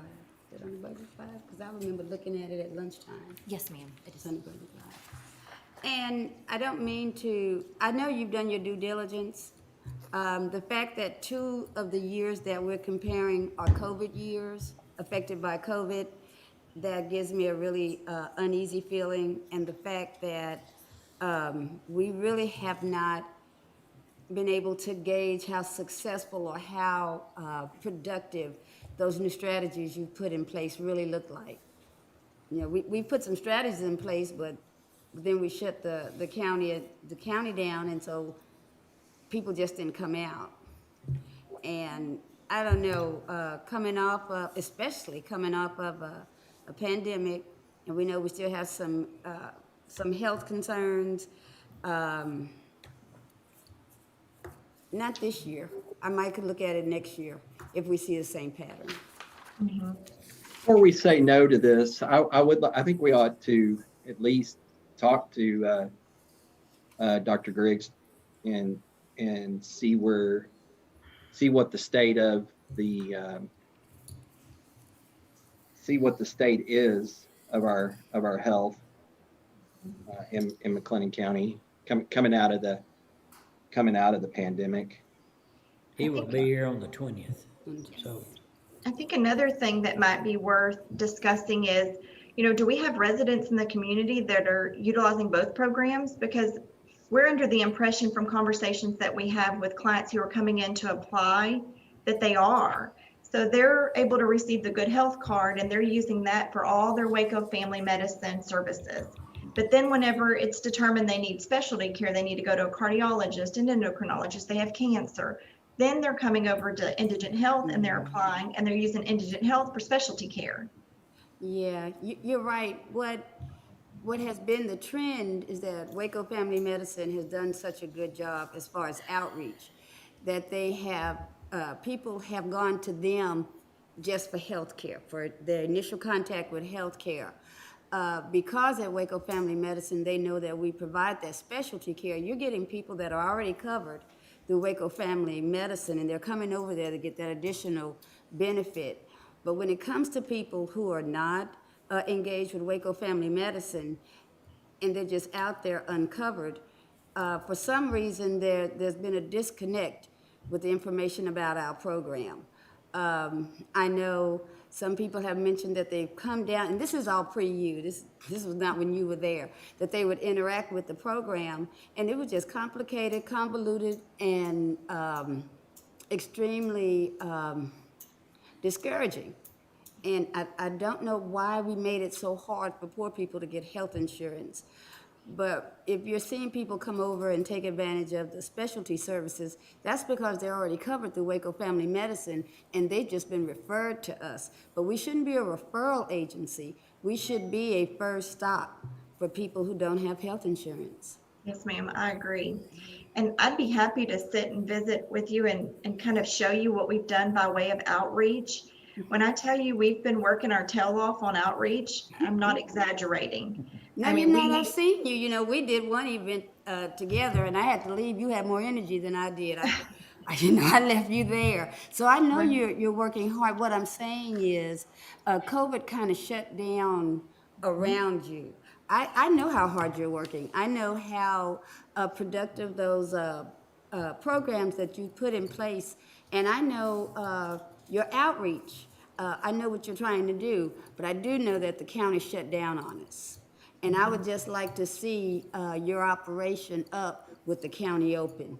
And if we come back and we're at this place next year, I'll go, you know what, Heather, we got to look at another strategy. You're right. The statistics are coming out on your end. So Francis, Commissioner Miller makes a good point about the beware of the cap in Definitely don't have to future. And so if we had to make that up, then that would encroach into the cap, or if we left it in the budget, then we start from that, even though we didn't spend it, it was budgeted. Is that right? Yes. But I feel pretty comfortable, we didn't know until we budgeted the first time into the restrictions where we were gonna say, well, we ended up in a pretty good place. We actually had carryover, or have credit into that amount for that, it has the cap on it. And we get 3 years of that as well. Yeah, we get 3 years. So technically it wouldn't be a problem. Right, but I agree we ought to think about that a little bit, budgeting process, and see if that is something we ought to be concerned about. I don't think it is, but. And up to y'all, we can definitely, just leave as is. It's just, when we look through and see, what is substantially fallen under. What would y'all propose to put in there? Francis, what do you propose what amount do you propose? We had Heather, just- what We had what just have y'all looked at- talked about? Sorry. We had just looked at 2.2 million, putting in there for next year, which still gave room for, growth in the program. I think that's, But, you know, I'm 100% for that. And I'm not advocating we decrease the program, we minimize the program, we do anything to take away from the program. To me, it was a rational suggestion, and when I crunched the numbers, I felt like I would have a hard time justifying leaving it. And so that's why I was on board with the decision, because last year when I came to budget, I advocated for us keeping the budget intact to give us some more time to gather some more data. And so, and Commissioner Miller, I'm with you on staying the course and seeing, you know, another year or two down the road if we're still staying at this same mark. But with what the information that I'm gathering back, it felt safe to me to explore the decrease. Okay. My comment would be, and not just this budget item here, but all of our departments, all of the budget items. Historically, do you see at the end of the year that there's a lot left in any particular areas, any particular budgets, that next year they're still asking for the same amount every year, but at the end of the year, they have a large amount left that wasn't spent? yes. And if that's the case, then what we're doing, we're basing our tax rate on money that's never spent, which affects our taxpayers out there, what we're asking them to do. So in my mind, we need to be as close as we can to what we really need to spend, so that when we set that tax rate, we're telling our taxpayers, hey, this is truly where we need to be, and this is what we need, and not every year be increasing our reserve because no one spent their money. Now, I'm not advocating they need to run out and spend it all either. Definitely. But if there are certain areas that historically we have large amounts left at the end of the year, then somebody's not doing a good job in their department determining exactly what they truly need. They're just, well, we had that last year, we're gonna do it again this year. Yes, yes. And that's my opinion. And, you know, you'll see things like that, you know, spread out here and there, and they're usually smaller line items that, you know, someone may need, there may be a need may arise for something like that in a department, but then there's, you know, certain bigger line items where it pops out more. You know, also if you look at personnel costs as a whole, you know, we're always, of course, gonna budget, fill in those positions, 100%, you know, paying the max salary for the full year. And so those, you know, we also, you know, spend, of course, always come under budget there due to vacancies and not paying max annual salary from the get-go when someone's hired. But a lot of that is, you know, spread out throughout in smaller line items. And this one just kind of stuck out a little more. But we can always look and do an analysis of those accounts that come under budget, and, you know, historically yeah, and which I call do padding. some sort of report. Padding the budget's what I call it, but there are terms. But when I go to the taxpayer, I want to be able to tell them, you know, this is truly what we need. What we want, this is what we need.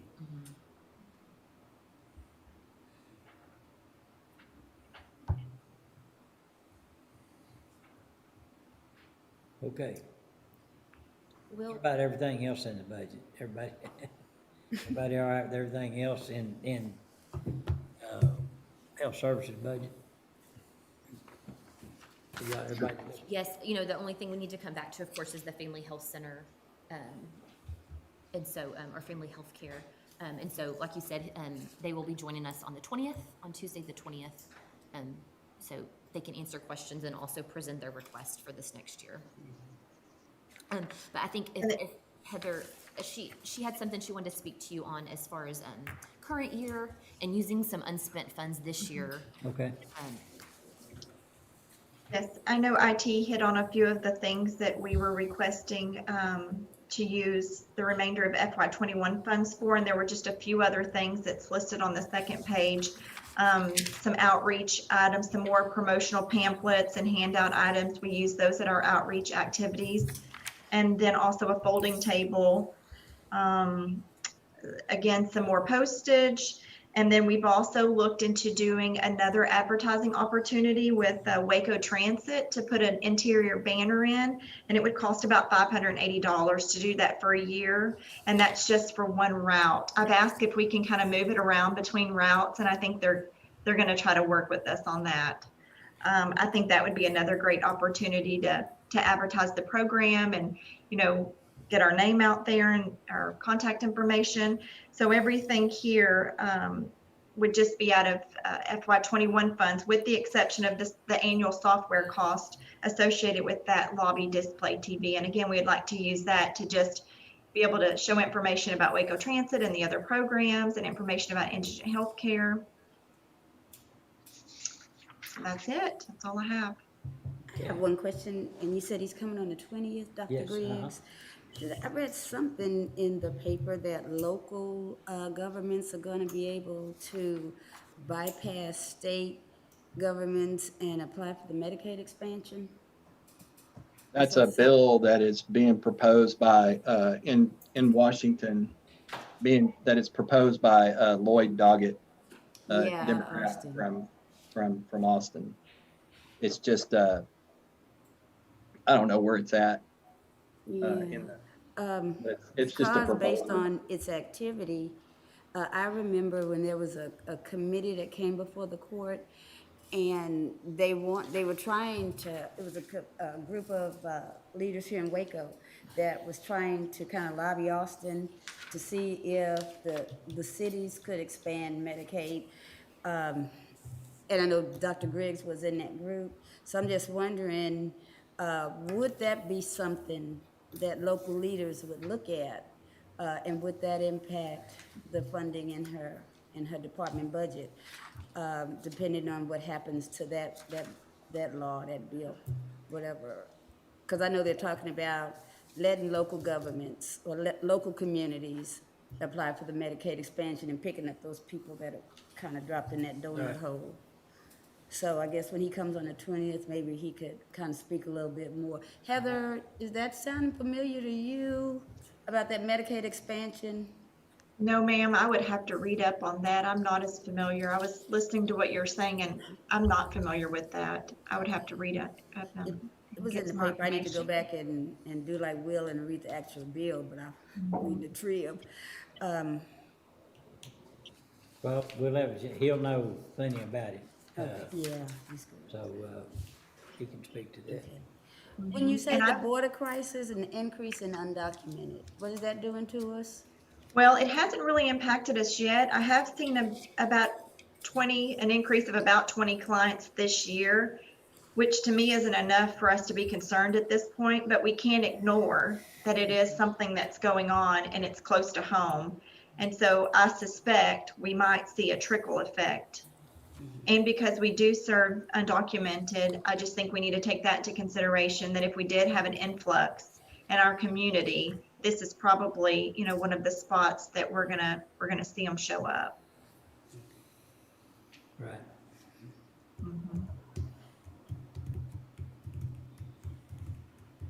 Just trying to predict anything that might come down the road. If we do decide to decrease the budget, I still want to advocate for needs that I might foresee coming down the road. Right. And I'm not going to be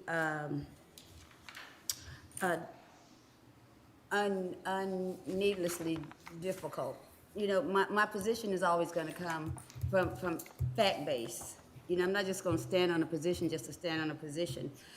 But I do know if we make the decision to decrease the budget and it wasn't a good decision, that I'd get a good brunt of criticism. I do know that. And for that reason, I'm going to give this considerable thought. And that's why right now, you're going to have to convince me away from no. And I think... I'm sorry, one thing I was going to show Commissioner Miller, when I've been looking at the statistics too, if you'll look at 2019, we were serving 322 clients. But our funding that we were spending in claims is the same as we have right now with almost 100 less clients. The reason why I believe that that's true, and I'm trying to work on getting some reports specific to that, is because we are paying more specialty care services. Yeah. And So our numbers are going down, but our costs associated with it is not necessarily, because specialty care is more it's expensive more than just. expensive. Yes, ma'am. And on that note, that would keep me over there on no. Mm-hmm. And what I can say is, in all of this, my hesitancy comes from pre-Heather, because prior to you coming, we were seeing numbers. I remember 700, 600, 500 clients, and then it dropped to this. What I'm weary of is if we get an aggressive department that has a productive outreach, and then we have a year where nothing's affecting people from moving about, that what we will see will be those numbers to begin to climb back up. That's all I'm asking for, is the ability to see exactly what will your strategies do if we're not pressured down with COVID. I can't really see your work, and for you to be doing this in a COVID year, it's just a little nervous of what will really happen if you're out there and the strategies that you're implementing are getting to people. I think you're right. We're going to see more people coming into the program, and we're going to see more people coming in needing more expensive care. And I just want to see what it looks like. I just want to close by saying that I'm not pushing for the decrease. I'm just rationally in support if the court decides to do it. So it was not something I initiated or encouraged, but when I'm asked to give data, the data supports, I could see where the request came from, I guess is what I'm saying. And I can see you all bringing it as a discussion item. And I'm gonna tell you, coming out of COVID with people losing their jobs, losing hours, I'm not for just putting or keeping fluff in the budget and then taxing people. I'm not for that either. But I do know that this program is really scrutinized, especially in my precinct. And the last thing I'm gonna do is to do any damage to a program that's supposed to provide health care for poor people, and it just wasn't a sound decision to have made. So I gotta just kind of cover me. We're gonna work together on this. Heather, Well, I think Heather, do we have any way of knowing what the numbers were at Waco Family Medicine as ours were going down, were theirs going up? Is there a relationship? Well, I do not have numbers, but in my one-on-one conversation, it was acknowledged. They're very much aware that they're absorbing, and that's a conscious effort. It was a decision that was made to do so. So, and there was no plans in doing anything different moving forward. That was clearly shared. And because that was my concern is, okay, we're working on budget. And if, you're telling me that we're serving the same population, we're competing initially for the same set of clients, are you going to change your mind a year or two down the road and decide, we don't really want to serve the folks with no income. We want to push those back on indigent health. And the message that I got is that it's not going to happen. They're going to keep serving them. Okay, thank you. In pre-2019, we were still using the MAC. Is that correct? We were using the. Yes, that's correct. Okay.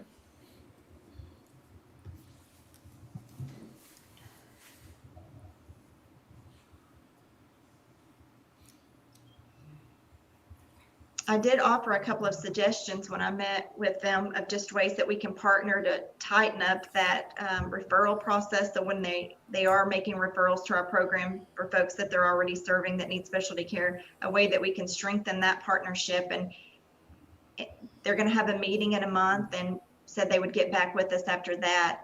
Just didn't seem like there was a lot of strong commitment to that. But I did offer a couple of suggestions that we could do that would make us more available And so that we weren't losing people in that disconnect between when they walked out of the Waco Family Medicine door and into the indigent health door.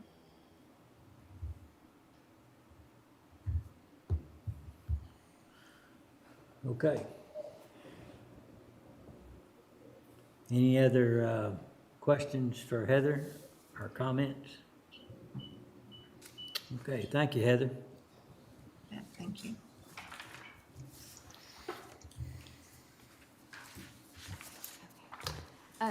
So, I don't know if we want to go ahead and cut it off today. I know we have, we're kind of in it, we need to end at a certain time anyway, but we can go through some smaller departments and continue those from yesterday. Or we can, just Yeah, we'll go another 30 minutes. 30 minutes, okay. It goes up. We take a 5 Yeah, minute? 5-minute break. Let's take, we'll have a recess for 5 minutes.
Francis? Okay, so, we can start going, just kind of checking off and clearing off some of the other smaller departments, getting those knocked out, and I'll let you know if you think we need to talk about them or not, and then y'all stop me when you're ready. Okay. Let's, just to clean some stuff up, the tax office, operating requests that were made this morning, those are departments 0590 to 0610. They gave some descriptions as to some needs for supplies, repair and maintenance. Did y'all think all of those, or y'all good with the requests that he made this morning? I'm sorry, I need to get my bearings. 0590, So, yeah, there were a lot of those. yes, there's 4 departments. There were the security issue, furniture and equipment request. So if that's something that y'all need to come back to, I'm not sure what's entailed He there. wanted to discuss the security. I'm gonna talk with him about it. I would leave it in there for now. Okay. And if somebody else, if y'all want me to talk to him and visit with y'all, Yeah. let you know, but we'll just leave it in Is- for right now. Is any of that furniture and equipment or anything like that contingent upon additional personnel? It's not, it's just straight up. Straight, yes, no additional personnel. Okay. And so other than the security, there was just some small amounts for additional, amounts needed for maintenance contracts, and then some training funds needed for, new employees. But Yeah, that's if y'all were good with his explanations there, we could just move on from those departments. Okay. Good. All right.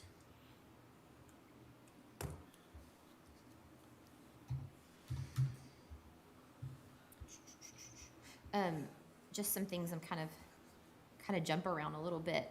But Department 2230, this is our DPS fund, DPS department rather.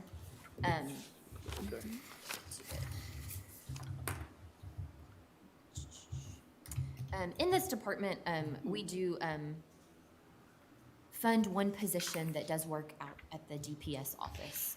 And then other than that, each year, they request some equipment and some other expenses from us. This year it is it's almost $9 difference from last year, but it's the same request. They're requesting 4 Stalker radar units, as well as updating their crash data retrieval system, and the licensing for patrol radios. So exact same request from last year, but I just wanted to. And where do those radar units go? They go into what?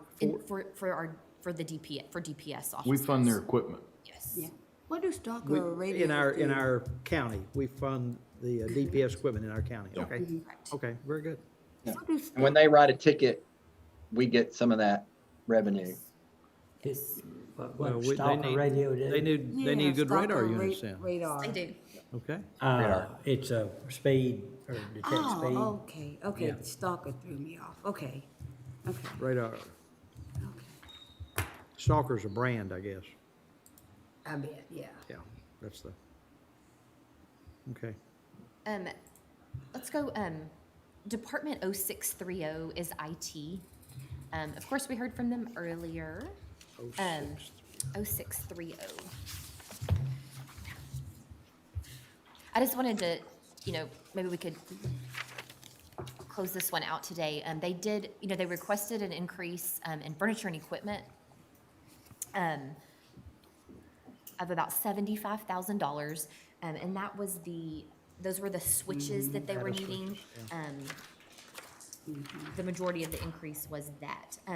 They also requested an increase in repair and maintenance, and that was the support maintenance on Isilon.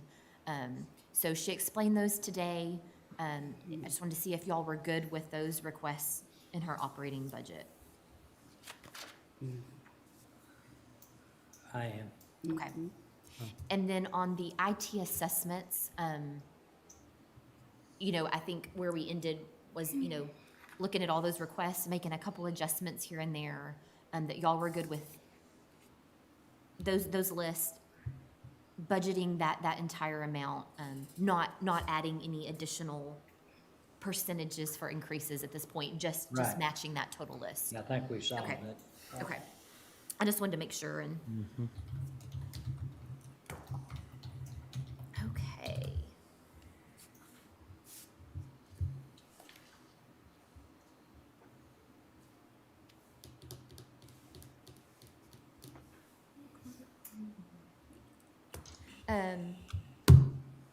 Department 1310 is County Court at Law 1.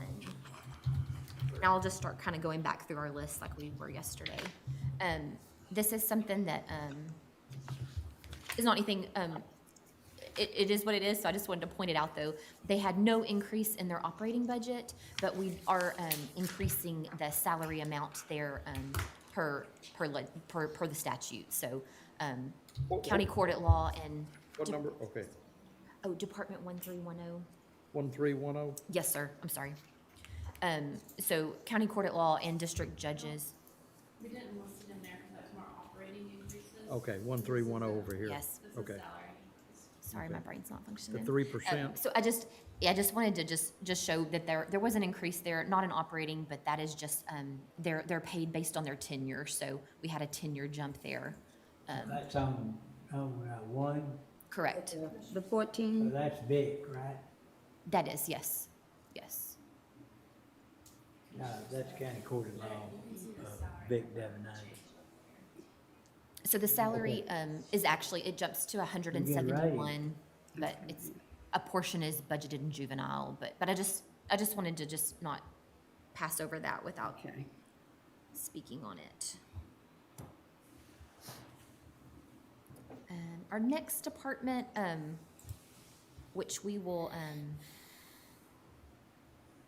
may still be gathering, there may still be more information that comes out, but County Court at Law 3, it's Department 1330, which is a brand-new department.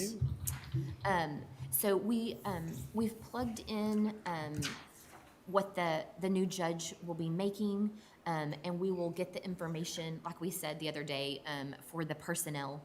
We'll get with HR and get those numbers loaded in. And then we have loaded in an operating budget that is similar to the other County Court at Law departments. So, hard to know exactly what those amounts need to be for that first year, but I just wanted to let you know there that we've put those in there, and then that's what, of course, all increases compared to the prior year. But as long as you don't have any other suggestions or amounts you think we need to budget for, we will leave those similar to the other departments.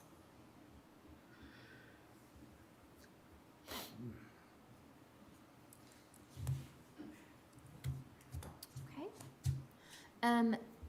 The next one that has an increase is Department 1450.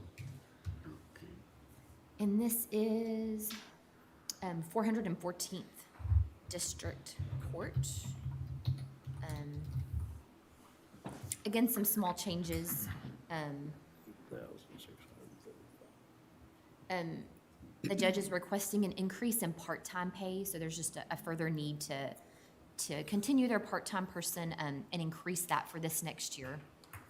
And then you'll see down at the bottom, there's just a slight increase for judicial liability insurance. So she's projecting she'll need just a tiny bit more there, and then a little bit more in language translation, compared to the $250 there, and that's just based on the trend for this year. What was the explanation on the part-time pay, other than needing more? Other than just needing more, but I will get that for you. We'll Additional confirm it. hours or increase in This would hourly? just be additional hours. More hours? Yes. And which court is this? 414. 414. Judge Menard. Yeah. We will get that for you.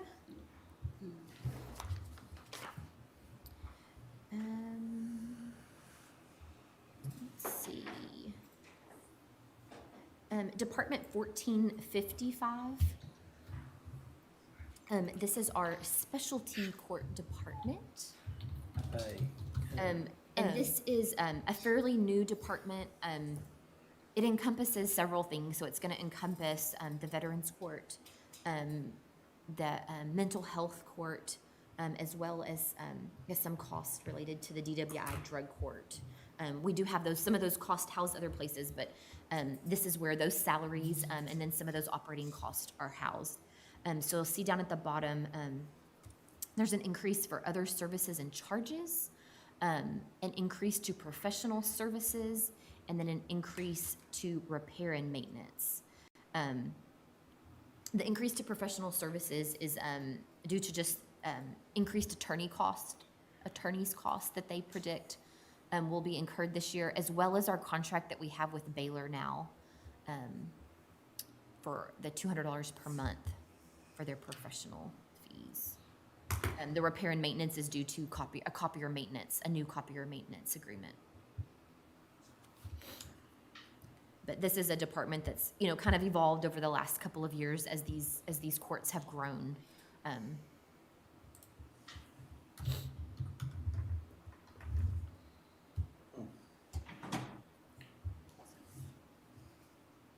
Any other thoughts there or questions there?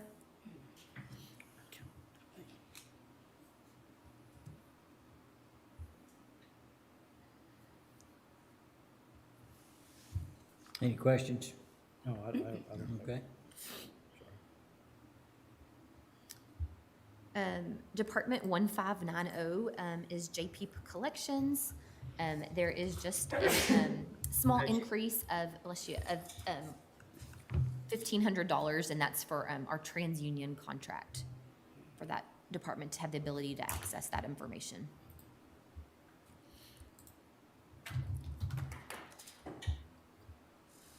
Let's see.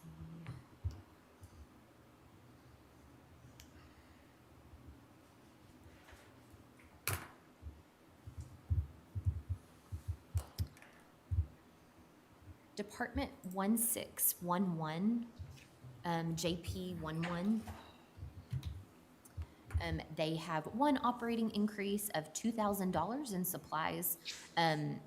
So the JPs have begun to go live with e-filing, and so this is what they predict they will need for an increased cost of paper in order to process those cases. Any questions? But your change is down, right? Total? 1611. 1611? Yes, yeah, in total. So again, some of those, that decrease, a lot of it is in personnel due to our drop in the retirement rate. So I just wanted to make sure that we looked at any increase in operating. Department 1612 is JP12. And they, again, same rationale there, a slight increase in supplies.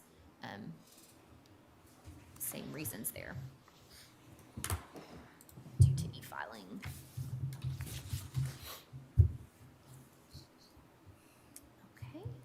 Okay. Department 1621 is JP2.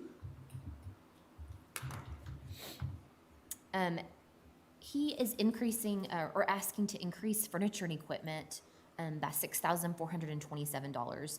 And this is to replace office furniture. So it includes desks, cabinets, and the pedestals and the credenzas that go along with the desk systems. He wants 2 height adjustable desks, Yes. 5,000, at 5, what does that say, at how much? One second. $5,685. We're talking about the stand-up desk? Yes, that can rise and lower. That's $2,800 a desk? Yes. There may be some in the county, the inventory.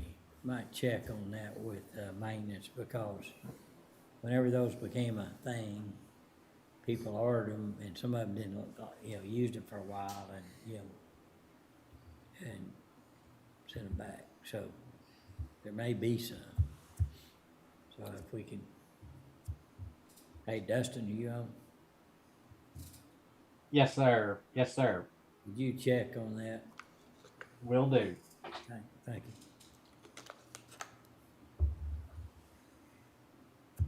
And then just one other slight increase in other services and charges, and that's just, they've had to do a budget amendment already this year, so that's,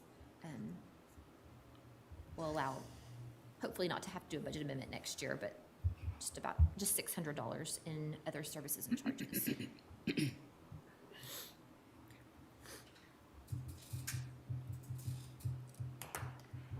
All right.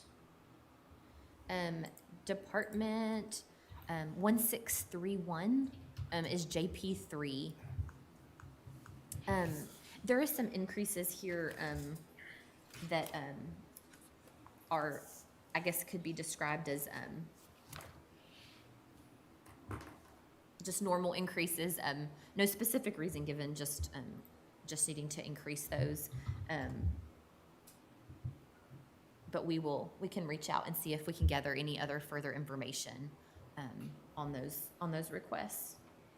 What percentage increase is his budget? 0.6%. Yeah, it's small. Sorry. Yeah, altogether, it's a $2,600 increase in their operating budget, supplies, other services and charges, and repair and maintenance.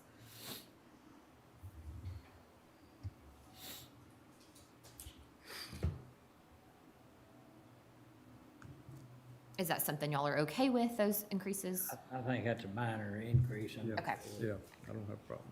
Okay. Other than I'd like to know about those height adjustable desks. Yes, sir. Are we coming back to him? Department 1641 is JP4. One increase, which they have tried to accommodate partially with another line, but that would be increasing language translation by $1,000.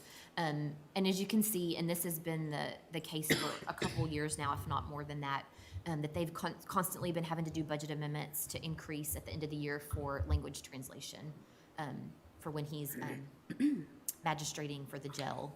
That's a cost that is continued to increase. So, Is that Villarreal? no, that's Judge Richardson. Okay.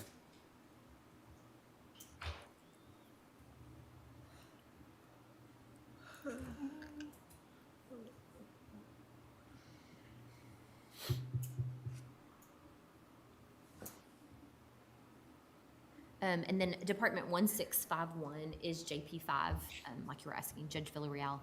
And he is asking for an increase in furniture and equipment of $1,000. Nothing specific there, but sometimes there's a request to have some in there in case, something occurs during the year that they need to replace.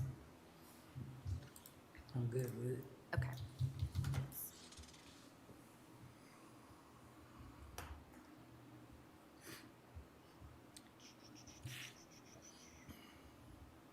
If anybody's not good with it, need to say something. Yes, let me know. No, I'm good with it. I'm not saying anything. And these are so minuscule. I know. 0% total increase, so. Let's look at Department 1710, and this is our jury service department. What about 1681? I'm gonna come back to that one. Oh. The Dispute Resolution Center will, be providing us with a request, Okay. of what they want for next year, so, until we get that. All right, we'll what come are we back going to? it. Department 1710, jury service. 1710, okay. Very small change again, to postage and shipping, $1,000.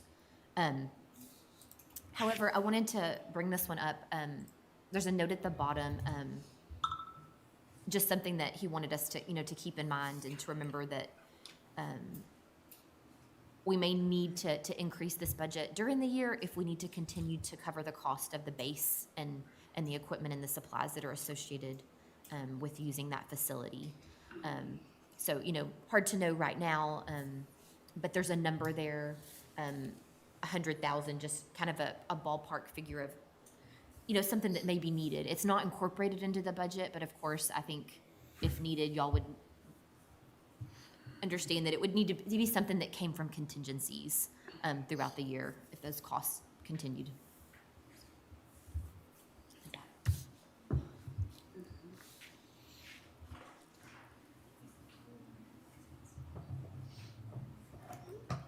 Do y'all want to add anything in the budget for those costs for remotely holding courtrooms other than what? Or should we just kind of wait and see how? Do what it now? plays I'm out? sorry, I was. Oh, you're good. Do we want to add anything in for using remote facilities for courts into next year's budget, or? I would hope we're out of that, but what does Gimbel say? Well, he just, wants us to know that it could be. Well, that's what he's increased asking. costs. And Haley reminded me that, of course, some of these things can, come from ARP funds as well. Yeah, So that that's one- the other, that I one wasn't thinking should. through when I said that. If that one doesn't qualify, nothing will. And Judge, I did talk to John about this a little bit yesterday, and he's just a little unsure of the Supreme Court and OCA guidance going forward. His thoughts were, is there a way to do like a COVID court cost, like contingency line item, just something that's in the budget that's available that he then has to come back and get approval from the court before Yeah. we're able to do anything with. Well, it would be, would he have to have a new contract? He'd have to come back to court anyway. but- Yeah, yes, on the base. We already have that flexibility. I mean, we already have a contingency line item, so. Yeah, that's right. Hopefully we won't need to be there. So the next set of rules is due in August, is that correct? Yes. It's what I read a while ago, as a matter of fact. And they won't give us any idea before then at all? You don't, do you have a feel? Do y'all have a feel? Dustin, I think you pointed out that the message from the governor's office that they were gonna try to let the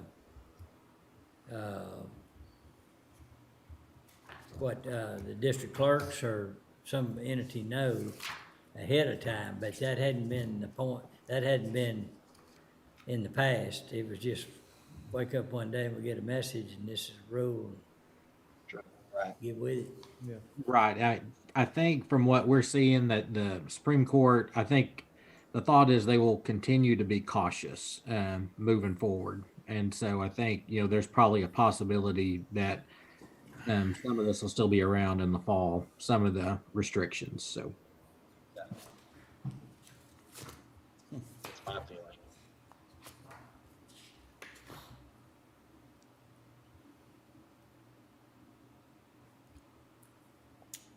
So, how do y'all want to handle, I guess would be the Well, question. wouldn't COVID funds cover it? Yeah, so I think, I think they would, whatever precautions we want to put in to go to lengths to describe it, to make sure that Francis has got good backup, and then we'd spend it. But hopefully we could start thinking about those quick things that we can do Yes. fairly soon. Yeah, so I If we think- go with BKD or somebody, they'll tell you right off the bat and give you the documentation, To support that. yeah, to support it, and you can go ahead and pull the trigger on it. I mean, since we have the line item, we can, doesn't matter, if we infuse money, it doesn't matter if it comes from general fund or it comes from COVID funds, as long as we have the line item, right? Yeah, so the grants are a little bit different, so you can set up those budgets mid-year when you set up the grant budget. So grant funding would be no problem, we can take care of that when you decide on what you want to spend Okay. grant funds for, so I would say that would be sufficient. So Francis, you don't think there would be a need for a contingency line item in this department, like a dollar?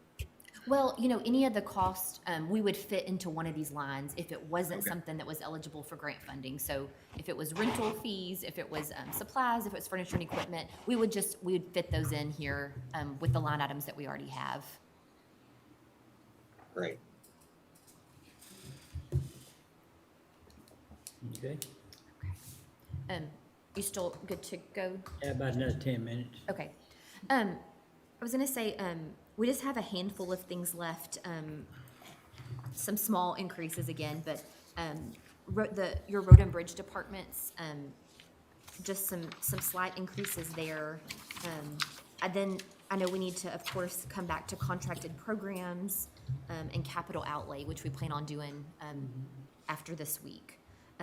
But I was gonna say, do you want me to go back, we can go back to the sheriff's office departments that they spoke on this morning and see if you have any thoughts or if you were ready to proceed with any of those? Well,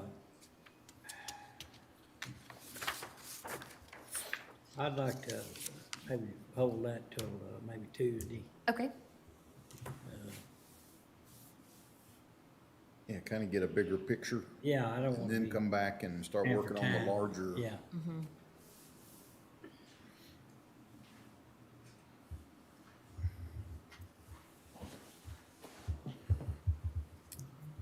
let's see.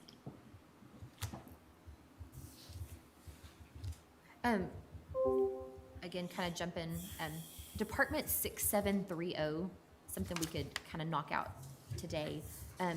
This is the department where we charge repair and maintenance expenses for the fairgrounds. So we have always budgeted, just put a placeholder in there, but we always need funding in there each year.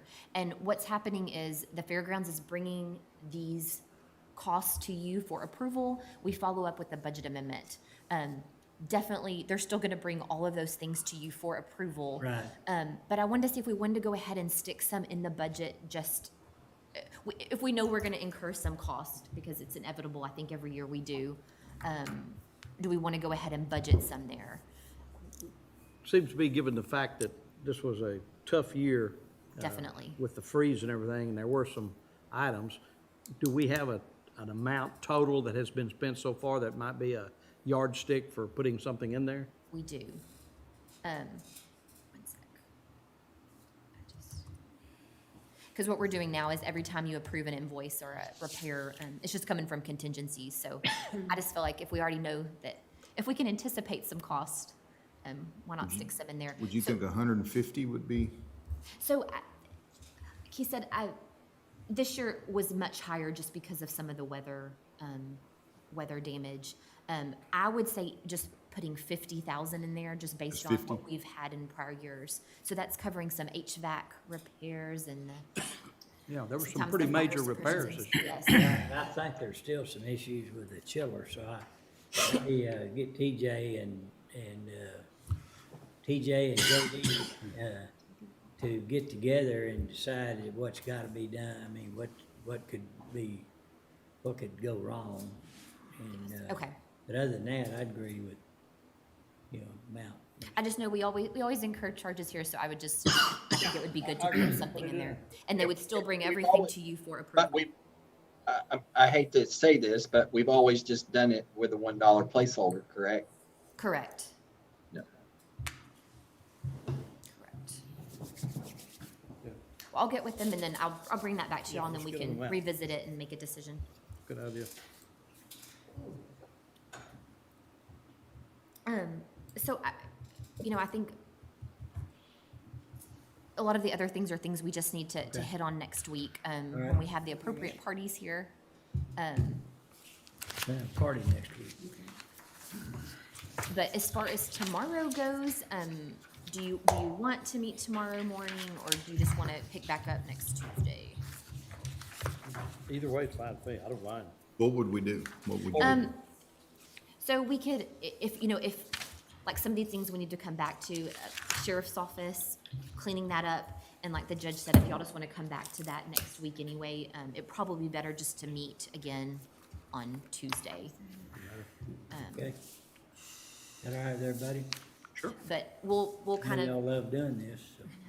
We'll add, some of these adjustments we've talked through, we'll clean up the spreadsheets, make sure those are all, where you'll want them at this point.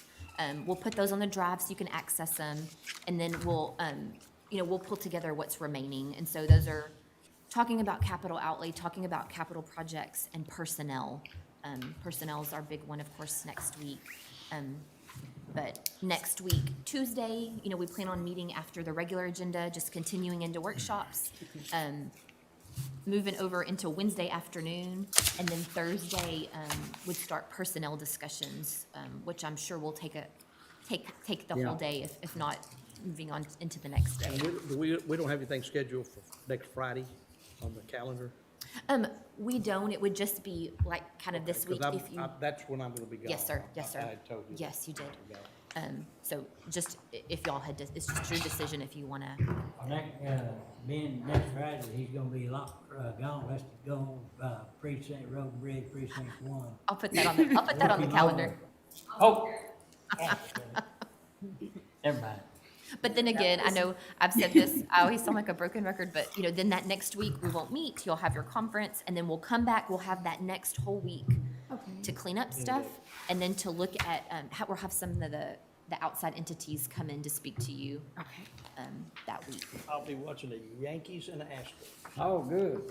Friday and Saturday. And I don't want to say anything about it, but Saturday will be in one of the owner's boxes. Oh. You just said you won't say anything about it. Right around and said it. I didn't want to. That's just bragging. What can I say?